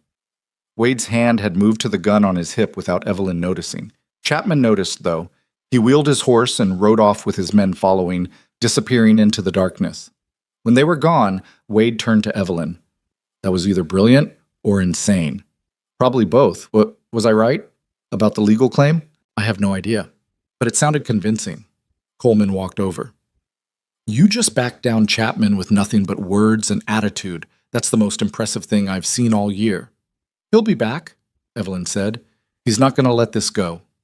"Maybe not," Wade said. "But you bought us time. That's all we need." They doubled the guard shifts that night, everyone expecting Chapman to return with more men or with the marshal or with some other scheme. But the night passed quietly. When dawn came and they started moving the herd, there was no sign of pursuit. Still, the encounter had rattled everyone. They pushed harder, trying to make up time, trying to get to Cheyenne before Chapman could organize opposition. The cattle suffered for it. 2 steers collapsed from exhaustion and had to be left behind. 3 more developed infections from minor injuries and slowed the entire herd. On day 13, they were still 20 miles from Cheyenne and running out of time. "We can make it," Wade said, studying the map by firelight. "If we push through the night tomorrow, drive straight through, we can get there by May 1st. "The cattle can't handle a night drive," Coleman said. "They're already worn down." "They're going to have to handle it. We don't have another option." "Boss, I said we don't have another option." The argument went in circles for an hour. Finally, Sarah Mitchell spoke up. "He's right," she said. "I hate it, but he's right. We've come too far to fail now. We drive through tomorrow night. We get these cattle to Cheyenne. And if we lose some along the way, that's the price we pay." The others reluctantly agreed. They spent day 14 making slow, steady progress, conserving the cattle's energy for the final push. As the sun set, instead of making camp, they kept moving. Through the darkness, through the cold, through exhaustion that had everyone swaying in their saddles. Evelyn had never been so tired in her life. Her eyes kept trying to close. Her hands on the reins felt numb. Twice she nearly fell asleep on her horse, and Wade's voice jerked her awake. "Stay with me," he said. "Just a few more hours." "I'm not going anywhere?" "Promise?" "Promise." They pushed through the night, lost 3 more cattle to exhaustion, lost track of time, lost everything except forward motion and the desperate need to reach Cheyenne before the deadline expired. Dawn found them 5 miles outside the city. The cattle were stumbling, the horses were blown. The riders looked like corpses that had forgotten to die. But they'd made it. They drove the herd into the stockyards at 8 o'clock on the morning of May 1st. A man in a suit was waiting. Michael Thornton's representative, clipboard in hand, looking skeptical. You're Wade Mercer? I am. You're supposed to have 500 head, give or take. The representative walked through the herd, counting, examining. The wait felt like hours. Finally, he came back. 487 head. You're short. Wade's heart sank. They'd lost 13 somewhere along the way, to exhaustion, to injury, to the brutal push of the final night. 13 head short of the contract minimum. We lost some on the drive, he said, but the rest are quality. You can see that. Contract says 500. Contract says approximately 500. 13 head is within reasonable variance for a drive this long. The representative looked at him, looked at the exhausted riders, looked at the cattle that had been pushed to their absolute limit and somehow survived. Wait here, he said, and walked to the telegraph office. They waited. The sun climbed higher. The cattle milled restlessly. Evelyn stood next to Wade, so tired she could barely stand, watching the telegraph office door like her life depended on what came out of it. Which, in a sense, it did. The representative came back 30 minutes later. His expression hadn't changed. Mr. Thornton says the variance is acceptable. He'll take all 487 head at $12 each, payment on delivery to the rail cars. You've got until noon to load them. Wade actually staggered. Evelyn caught him, and for a moment they just stood there holding each other up while the world tilted and righted itself. We did it, she whispered. We did it. They loaded the cattle, collected payment, $5,844 in banknotes and gold, divided the shares according to head count. Wade's portion came to just over $2,000. More money than he'd ever held at one time, more money than he'd thought he'd ever see. Sarah Mitchell cried when she got her share. The other ranchers looked dazed. Coleman and the Hands grinned like idiots. That night, they camped outside Cheyenne, too tired to celebrate properly, but too relieved to sleep. They sat around the fire passing a bottle and telling stories about the drive that were already becoming legend in their own minds. You think Chapman knows yet? Riley asked. Probably. Telegraph's fast. He'll know we made it. What do you think he'll do? Wade looked at Evelyn. I don't know. But I know we've got resources now. Money to pay lawyers if we need them. Money to reinforce the ranch. Money to survive whatever comes next. Plus, you married a woman who can bluff a cattle baron, Coleman added. That's worth something. Everyone laughed. Evelyn leaned against Wade's shoulder and watched the fire burn, feeling the weight of the past months settling into something that almost felt like peace. They'd done it. Against odds that should have destroyed them, they'd actually done it. The trip back to the Box M took 4 days without the cattle to slow them down. They rode in on a bright May morning to find Dutch and Martinez waiting with news. Chapman filed a legal claim, Dutch said. Says those Garrett cattle were stolen property. Wants the courts to seize your profits. Wade's jaw tightened, but Evelyn put a hand on his arm. Let him file. I've got letters proving my claim to Garrett's estate. More importantly, we've got money now. Money for lawyers. Money to fight back. She looked at Wade. This isn't over, but we're not helpless anymore. No, Wade agreed. We're not. That night, they sat on the porch of the house that finally felt like home, watching the sun set over land they'd fought to keep. Evelyn's hand rested on her stomach, on the secret she'd been carrying for 3 weeks and hadn't told anyone yet. There'd be time for that. Time for a lot of things now. What are you thinking? Wade asked. I'm thinking that 6 months ago I got off a train with nothing, and now I have everything. We're still going to have problems. Chapman's not done. The ranch needs work. Winter's coming again. I know, but Wade, we just drove 500 cattle 80 miles in 2 weeks and made more money than you've seen in 15 years.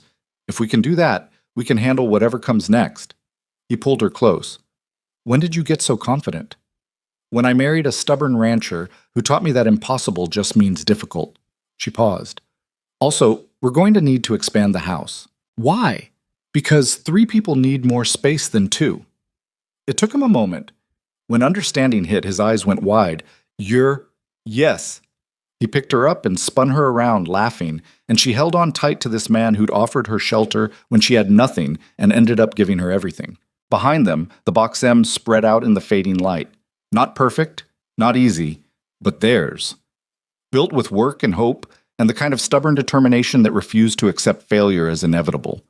It was more than enough. Chapman's lawsuit arrived 3 weeks after they returned from Cheyenne, delivered by a nervous clerk who looked like he'd rather be anywhere else. Wade read it on the porch while Evelyn watched from the doorway, her hand unconsciously moving to her stomach where their child was growing. "He's claiming the Garrett cattle were stolen property," Wade said, setting down the papers. "Wants the territorial court to seize our profits and award them to the estate, plus damages, plus legal fees. How much in total? $7,000. More than they'd made from the entire drive. More than they had, even with the profit from the sale. If Chapman won, they'd lose everything and still owe money. When's the hearing? 6 weeks. Territorial judge rides circuit through here in late June." Wade rubbed his face. "We need a lawyer." "I know someone," Evelyn said. "From Philadelphia, James Whitmore. He worked with my father before the bankruptcy. He owes me a favor." "Evelyn, getting a lawyer out here from Philadelphia will cost money, I know, but we have money now, and more importantly, we have a legitimate claim. Let me write to him, see if he'll take the case." She wrote that afternoon, explaining the situation, offering payment they could barely afford. She sent it express, knowing every day mattered. While they waited for a response, life on the Box M continued with a tension that wouldn't break. Wade used part of their profit to pay off the feed supplier in Cheyenne, clearing that debt completely. He paid the hands their back wages plus bonuses that made Riley whoop and Coleman grin. He bought lumber to repair the barn roof and ordered supplies they'd been doing without for years. But he didn't breathe easier. None of them did. Chapman made sure of that. His men started showing up at property lines, watching. Not doing anything illegal, just watching, making their presence known, reminding everyone that this wasn't over. One afternoon, Evelyn rode out to check the north fence and found 2 of Chapman's hands sitting on their horses 50 yards away, staring at her. She stared back until they left. "He's trying to intimidate us," she told Wade that night. "It's working." "Not on me, it's not." Wade looked at her, his wife, carrying his child, refusing to be scared by men who wanted to see them broken. "You're either the bravest person I've ever met or the most stubborn. Can it be both?" "With you, it usually is." The response from Philadelphia came faster than expected. James Whitmore would take the case. He'd be on the westbound train within the week. His fee was $500 plus expenses, which was highway robbery, but also their only option. Wade paid it without complaint. Whitmore arrived on a Tuesday, stepping off the train in Red Hollow, looking completely out of place. Eastern suit, polished shoes, briefcase that probably cost more than Riley made in a year. But when Evelyn met him at the station, his handshake was firm and his eyes were sharp. "Miss Harper, my apologies. Mrs. Mercer now. I understand. Thank you for coming, James. I owed your father more than I could ever repay. This is the least I can do." He looked around at Red Hollow. "Though I admit, when I pictured you married, I didn't imagine it would be quite so frontier. Life rarely goes the way we picture it." "No, it certainly doesn't." They brought him to the ranch. He spent 3 days reviewing every document they had. Thomas Garrett's letters to Evelyn, her letters back, the correspondence about the marriage arrangement, Wade's records of the cattle roundup, everything. He interviewed Wade, Coleman, Sarah Mitchell, anyone who could testify about what had happened. On the 4th day, he sat them down at the kitchen table. "Here's the situation," he said. "Chapman's case is weak, but not frivolous. Under territorial law, property and probate belongs to the estate until inheritance is determined. You did technically take cattle from Garrett's land without clear legal authority." "So we lose," Wade said. "I didn't say that. Chapman has to prove those specific cattle were from the Garrett property." "Can he?" "You mix them with your own herd immediately. There's no way to separate them now. They're gone, sold, slaughtered, consumed somewhere in New York. He'd need to prove exact head count, exact markings, exact everything. That's almost impossible." "What about Evelyn's claim to the estate?" Whitmore looked at Evelyn. "That's more interesting. You have written correspondence showing a clear intent to marry. Under common law, marriage provisions recognized in some territories that could constitute a legal relationship. Wyoming's stance on this is unclear, which works in our favor. If the judge even considers it valid, Chapman's entire case collapses." "And if he doesn't?" Evelyn asked. "Then we argue necessity and good faith. You found abandoned cattle dying from neglect. You preserved them, cared for them, and sold them at fair market value.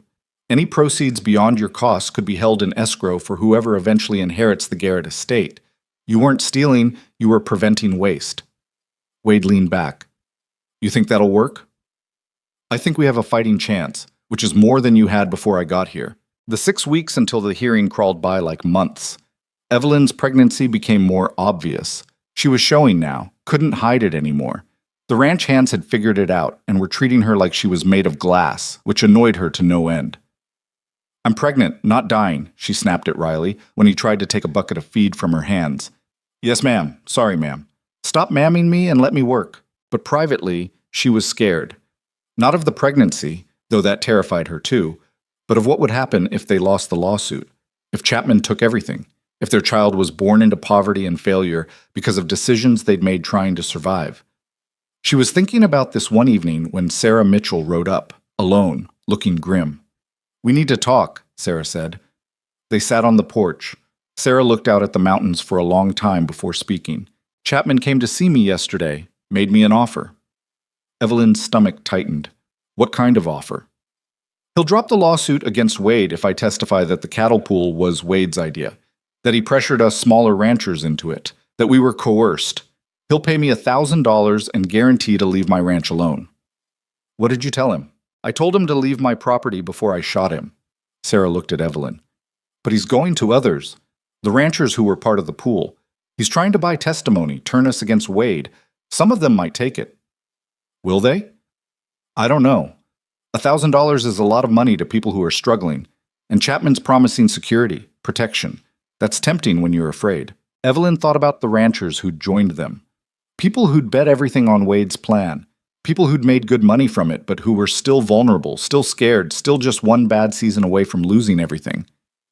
"What do we do?" she asked. "We remind them that Wade's the reason they're not already broke, that the pool worked, that standing together is the only way any of us survive out here." Sarah paused. "But Evelyn, some of them are going to take Chapman's offer. You need to prepare for that." That night, Wade and Evelyn lay in bed not sleeping. Outside, coyotes called to each other across the darkness. "Sarah told you," Wade said. It wasn't a question. "Yes, Chapman's smart. He can't beat us in court on the facts, so he's trying to turn everyone against us. Make me look like a manipulator who exploited the smaller ranchers. That's not what happened. Doesn't matter what happened. Matters what the judge believes." He was quiet for a moment. "Maybe we should settle. Give Chapman something. Cut a deal before this destroys everything." "No." "Evelyn, no. We did nothing wrong. We saved those cattle. We helped those ranchers. We made an honest living with honest work. I'm not giving Chapman a single dollar because he's trying to bully us into submission. Even if fighting him costs us everything? Even then. Because if we give in now, he wins. And men like Chapman always win because people are too scared to stand up to them. Well, I'm not scared.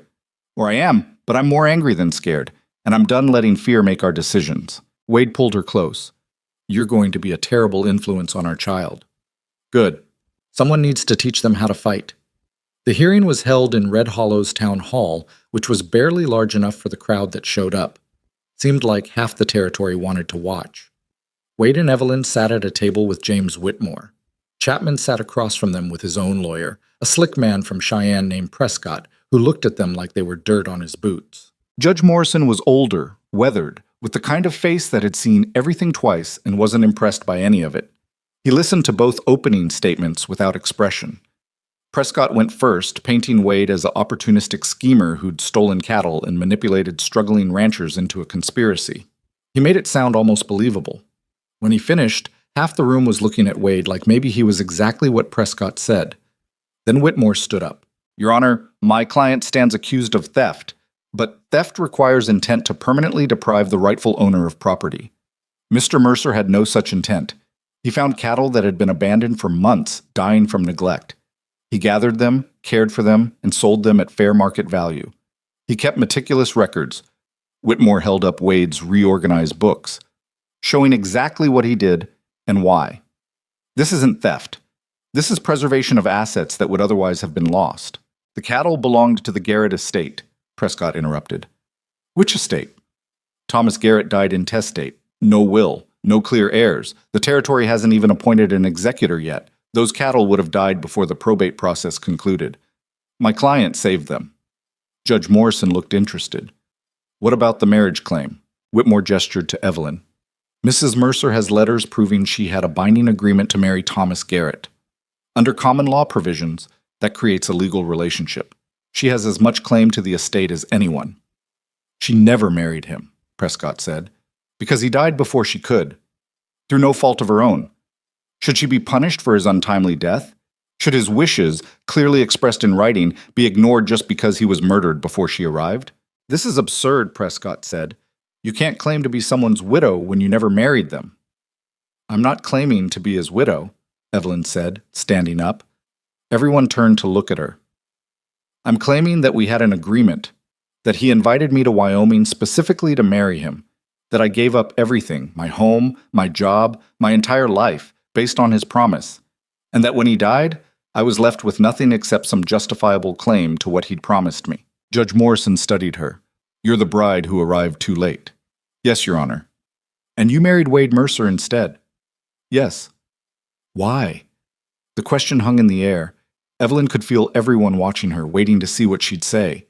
Chapman was leaning forward, looking smug, probably thinking she'd say something that would prove Prescott's case. Because he offered me shelter when I had none, she said. Because he treated me with respect when I had no reason to expect it. Because he's a good man trying to survive in a hard place. And I decided that was worth fighting for. Is that what you want to hear? That I married for practical reasons? Fine. I did. But I also married because I fell in love with him, because I chose him. Because building something real with someone decent is worth more than whatever Thomas Garrett left behind. The room was dead silent. Judge Morrison nodded slowly. Mr. Prescott, your client wants $7,000 based on the theft of approximately 60 cattle. That's over $100 per head. Seems excessive. It's not just the value of the cattle, Your Honor. It's damages for... I read your filing. I understand what you're asking for. The judge looked at Chapman. Mr. Chapman, you've been awful interested in the Garrett property since Tom died. Why is that? Chapman stood. I'm protecting the integrity of... That's not what I asked. Why do you care about 60 head of cattle that weren't yours? Because theft is theft. If we allow... Mr. Chapman, the judge's voice got hard. I've been riding circuit in this territory for 12 years. I know who you are. I know your reputation. And I know that you've tried to buy the Garrett land 3 times through intermediaries. Now you're using this court to attack the one man who's helping keep small ranchers afloat. That strike you as justice? Prescott jumped up. Your Honor, that's... Sit down, Mr. Prescott. I'm talking to your client. Morrison looked at Chapman.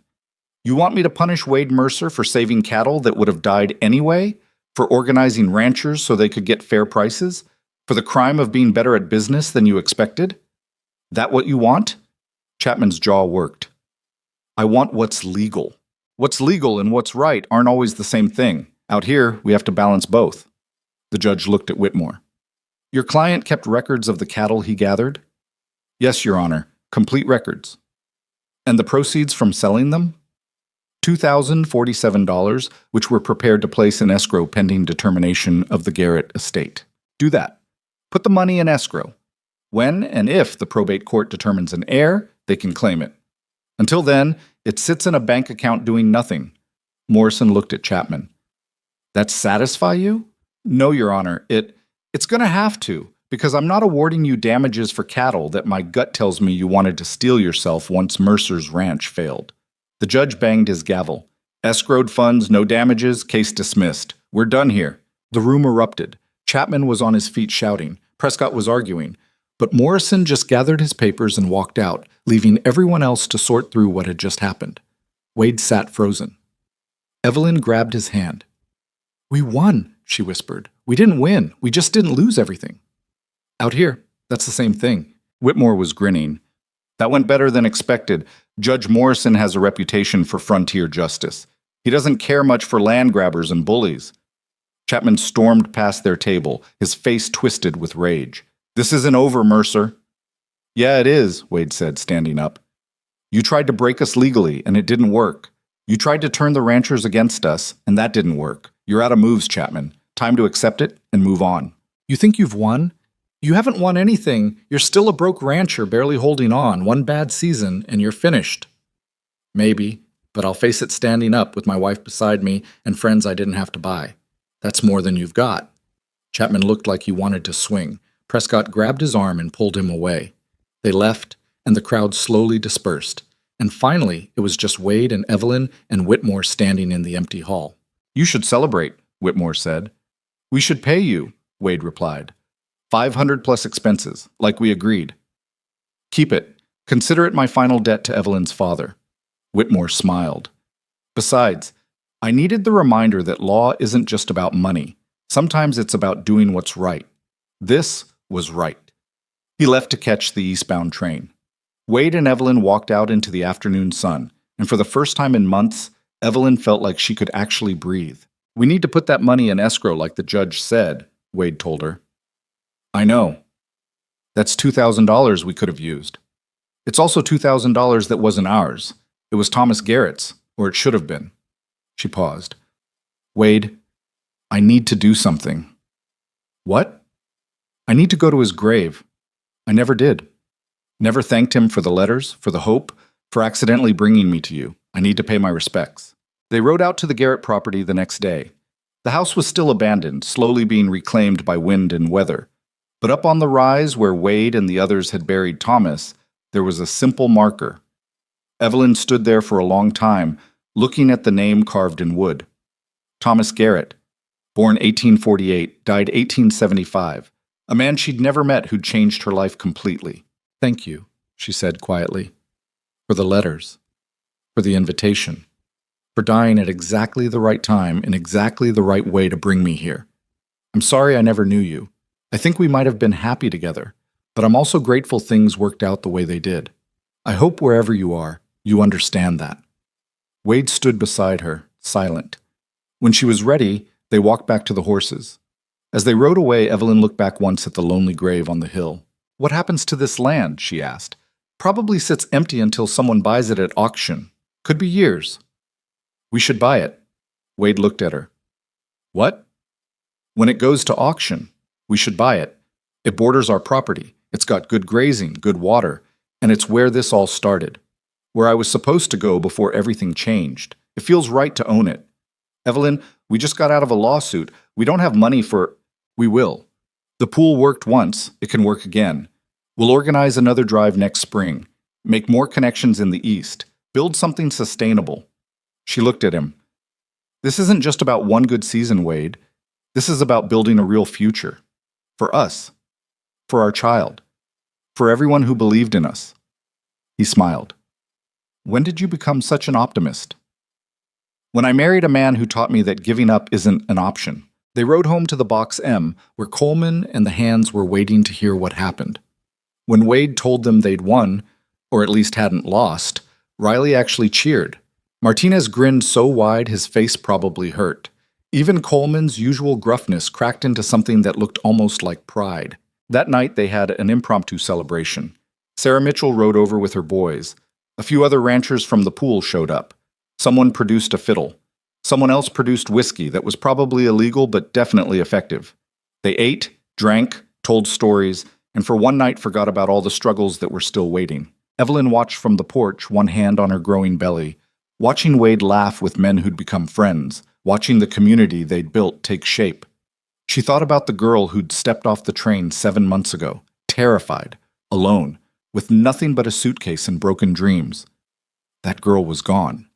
In her place was someone stronger, someone who'd learned that family wasn't about blood, that home wasn't about place, and that the future belonged to whoever was brave enough to fight for it. Summer turned to autumn.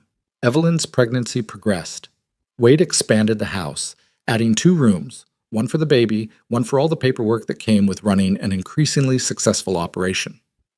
The cattle pool became an annual event, with more ranchers joining each year.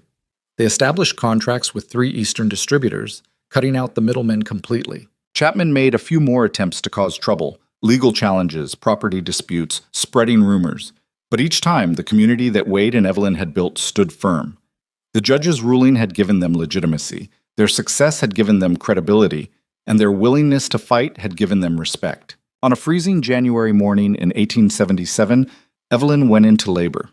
It was early, 2 weeks before she'd expected, and the nearest doctor was in Red Hollow, 8 miles away through snow that was coming down so thick you couldn't see 20 feet.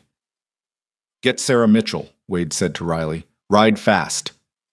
Sarah arrived within an hour, took one look at Evelyn, and started giving orders like a general. She'd delivered both her own children and half a dozen others. If anyone could handle this, it was her. The labor lasted 14 hours. Wade paced outside, driving everyone crazy. Coleman finally dragged him to the barn and made him help repair a stall door just to keep him occupied. "She's going to be fine," Coleman said. "You don't know that." "No, but worrying yourself sick won't help. So hammer something and trust that Sarah knows what she's doing." Inside, Evelyn was discovering that childbirth was every bit as terrible as everyone said, and worse than she'd imagined. But Sarah's calm competence kept her grounded. When the pain got so bad she thought she'd break, Sarah's hand was there. When she was sure she couldn't do this, Sarah's voice cut through the chaos. "You can, and you will. You're strong enough. You've survived everything else. You'll survive this too." And somehow, impossibly, she did. The baby, a girl, was born just after midnight. Tiny, red-faced, screaming her fury at being pulled from warmth into cold. Sarah cleaned her, wrapped her, and placed her in Evelyn's arms. "She's perfect," Sarah said. Evelyn looked down at her daughter and felt something shift in her chest. Every sacrifice, every risk, every terrifying moment had led to this, to holding this small life in her arms and knowing that whatever happened next, this was worth it. Wade came in looking like he'd aged 10 years in 14 hours. When he saw Evelyn holding the baby, his entire face transformed. "We have a daughter," Evelyn said. "Is she, are you?" "We're both fine. Come meet her." He crossed the room like he was approaching something holy, looked down at the tiny face peeking out from the blanket, reached out one rough, calloused finger and touched her hand. The baby's fingers wrapped around his, and Wade's eyes filled with tears he didn't bother hiding. "What do we name her?" he asked. Evelyn had been thinking about this for months. "Lily. I want to name her Lily." "Why?" "Because lilies grow in the harshest conditions, because they're beautiful and tough, because that's what I want her to be." Wade smiled. "Lily Mercer. I like it." They sat there together, the three of them, while outside the snow fell, and the ranch slept, and the future waited to be written. The years that followed weren't easy. Nothing about frontier life ever was. There were more harsh winters, more droughts, more struggles. But there were also triumphs. The cattle pool expanded to include 20 ranches. Wade and Evelyn bought the Garrett property when it went to auction, combining it with the Box M to create one of the largest spreads in the territory. They built a real school, hiring a teacher from the East to educate ranch children who'd never had that opportunity. Lily grew up wild and fearless, learning to ride before she could properly walk, following her father around the ranch and driving her mother crazy with her complete lack of fear. When she was 3, Evelyn gave birth to a son they named Thomas, after the man whose death had brought them all together. When she was 6, another daughter arrived, Catherine, named for Wade's first hope of marriage, the one that hadn't worked out. The house expanded again, and again. What had started as a small log cabin became a sprawling ranch house that was always full of noise and life. Coleman retired but refused to leave, taking over the foreman's cabin and teaching Lily everything he knew about cattle and horses and surviving. Riley eventually saved enough to buy his own small spread. Martinez married a widow from Red Hollow and brought his stepchildren to work the ranch. Dutch kept cooking, kept grumbling, and kept the whole operation fed. Sarah Mitchell became Evelyn's closest friend and co-conspirator. Together, they organized the ranchers, established fair practices, and made sure that the old way of doing things, where men like Chapman controlled everything, didn't come back. Chapman himself had a stroke in 1880 and died bitter and alone. His ranch was sold to pay debts. No one mourned him. And through it all, Wade and Evelyn built something that neither of them could have built alone. Not just a ranch, though that's what it looked like from the outside. They built a community, a family, a place where people who'd been broken by life could come and find themselves whole again. On a warm evening in the spring of 1882, 5 years after Lily's birth, Wade and Evelyn stood on the porch watching their children play in the yard. Lily was teaching Thomas to rope a fence post. Catherine was picking wildflowers, arranging them in patterns only she understood. The sun was setting over the mountains, painting everything gold. "You ever think about that day at the train station?" Wade asked. "When you first got here?" "Sometimes. Feels like a different life, like it happened to someone else."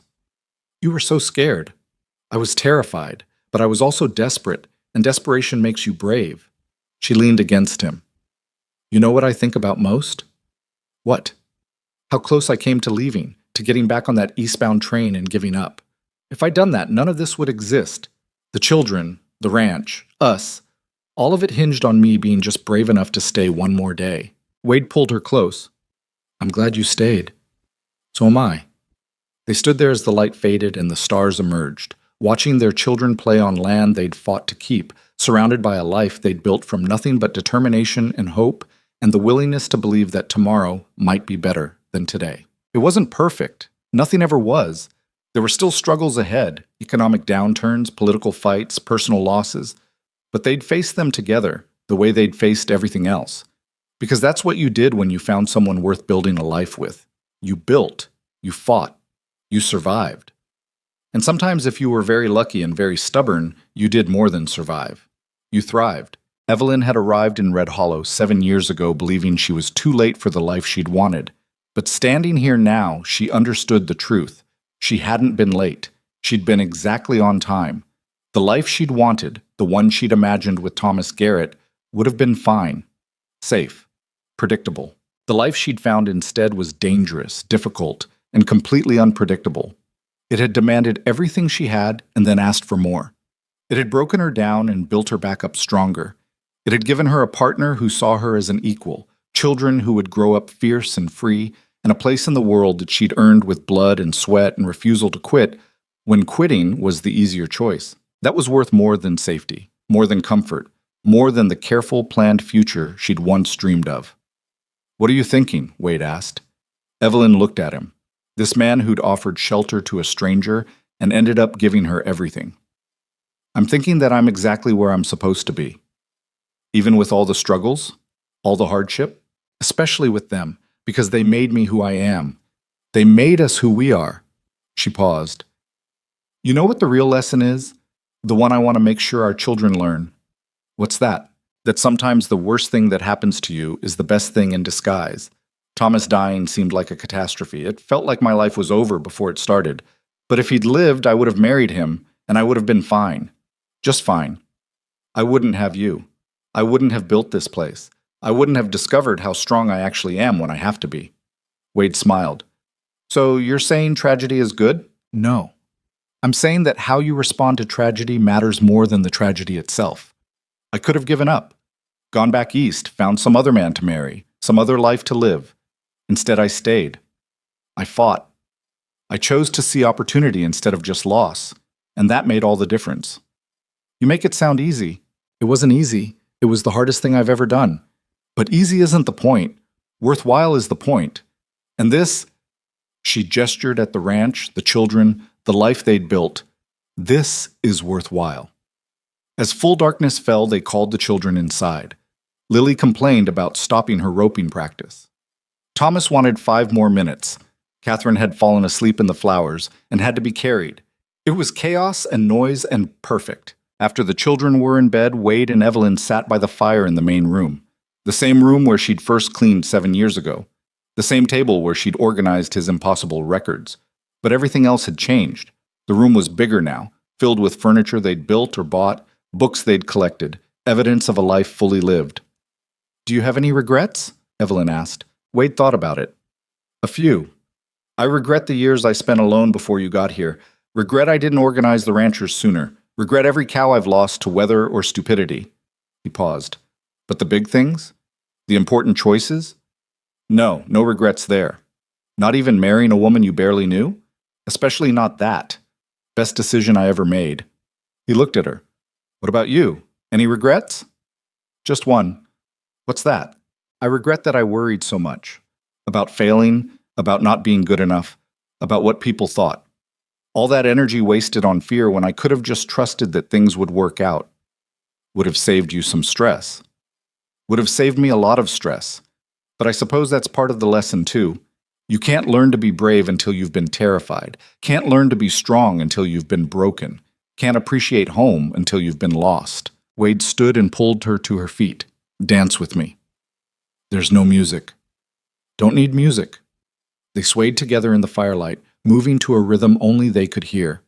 Outside, the wind picked up, carrying the smell of sage and cattle and distance. The familiar sounds of their ranch settling in for the night surrounded them. Horses in the barn, chickens roosting, the creak of wood adjusting to temperature changes. This was home. Not because it was comfortable or easy, but because they'd built it together. Because every board in this house, every fence post on this land, every head of cattle in the fields represented a choice they'd made to stay, to fight, to believe in something better. Years later, when Lily was grown with children of her own, she asked her mother about those early days, about stepping off the train into nothing and somehow ending up with everything. "Weren't you scared?" Lily asked. "Every single day," Evelyn admitted. "But your father taught me something important. Being scared doesn't mean you're weak. It means you care about the outcome. The trick is doing what needs doing anyway. What if you fail? Then you fail. But you fail trying, which is better than succeeding at nothing because you were too afraid to attempt anything." Evelyn looked at her daughter, strong, confident, fearless in the way children of survivors often are. The world's going to tell you all the reasons you can't do things. It'll say you're too young, too female, too poor, too uneducated, too late. Don't believe it. I was all those things, and I still built a life worth living. Is that why you named me Lily? Because lilies grow in hard places? That's exactly why. The ranch prospered for generations. The Mercer name became synonymous with fair dealing and hard work. The cattle pool evolved into a cooperative that helped small ranchers across 3 territories. The school Evelyn started educated hundreds of children who grew up to be doctors, lawyers, teachers, ranchers, and everything in between. And through it all, the story was told and retold, about the bride who arrived too late for one life and exactly on time for another, about the rancher who offered shelter to a stranger and found a partner instead, about 2 people who faced impossible odds and won, not through luck or circumstance, but through sheer stubborn refusal to accept defeat. It became the kind of story people told when they needed hope, when they felt like giving up, when circumstances seemed too hard and the future too uncertain. They'd remember that Evelyn Harper had faced all that and more, that Wade Mercer had been on the edge of losing everything, that together they'd built something that lasted. Because that's what love does when it's real. Not the easy, comfortable kind. The kind that demands everything and gives everything back. The kind that's forged in crisis and tempered by struggle. The kind that doesn't just survive adversity, but transforms it into strength. Wade died in 1903, peacefully in his sleep at 73. He'd lived to see his grandchildren, to watch his ranch become a legacy, to know that everything he'd worked for would outlive him. Evelyn held his hand as he went, whispering thank you for all the years, all the struggles, all the moments both beautiful and terrible that had made their life together. She lived another 12 years, dying in 1915 at 82. Her children and grandchildren surrounded her at the end, filling the house with noise and life, and proof that what she and Wade had built continued. Her last words were simple. "I'm not late anymore." And she wasn't. She was exactly on time for whatever came next. The Box M still stands, over a century later. Different families have owned it, different hands have worked it, but the core remains. The house Wade built, expanded by Evelyn, still shelters people from the Wyoming wind. The land they fought to keep still produces cattle. The legacy they created still matters. Because some stories transcend their moment. Some lives echo longer than the years they lived. And some loves, the real ones, the hard-won ones, the ones built on choice rather than convenience, they never really end. They just become part of the land, the wind, the mountains. Part of the story that the frontier tells about itself. About survival and stubborn hope, and the courage to build something beautiful in a hard place. About arriving exactly when you're supposed to, even when it feels too late. Especially then.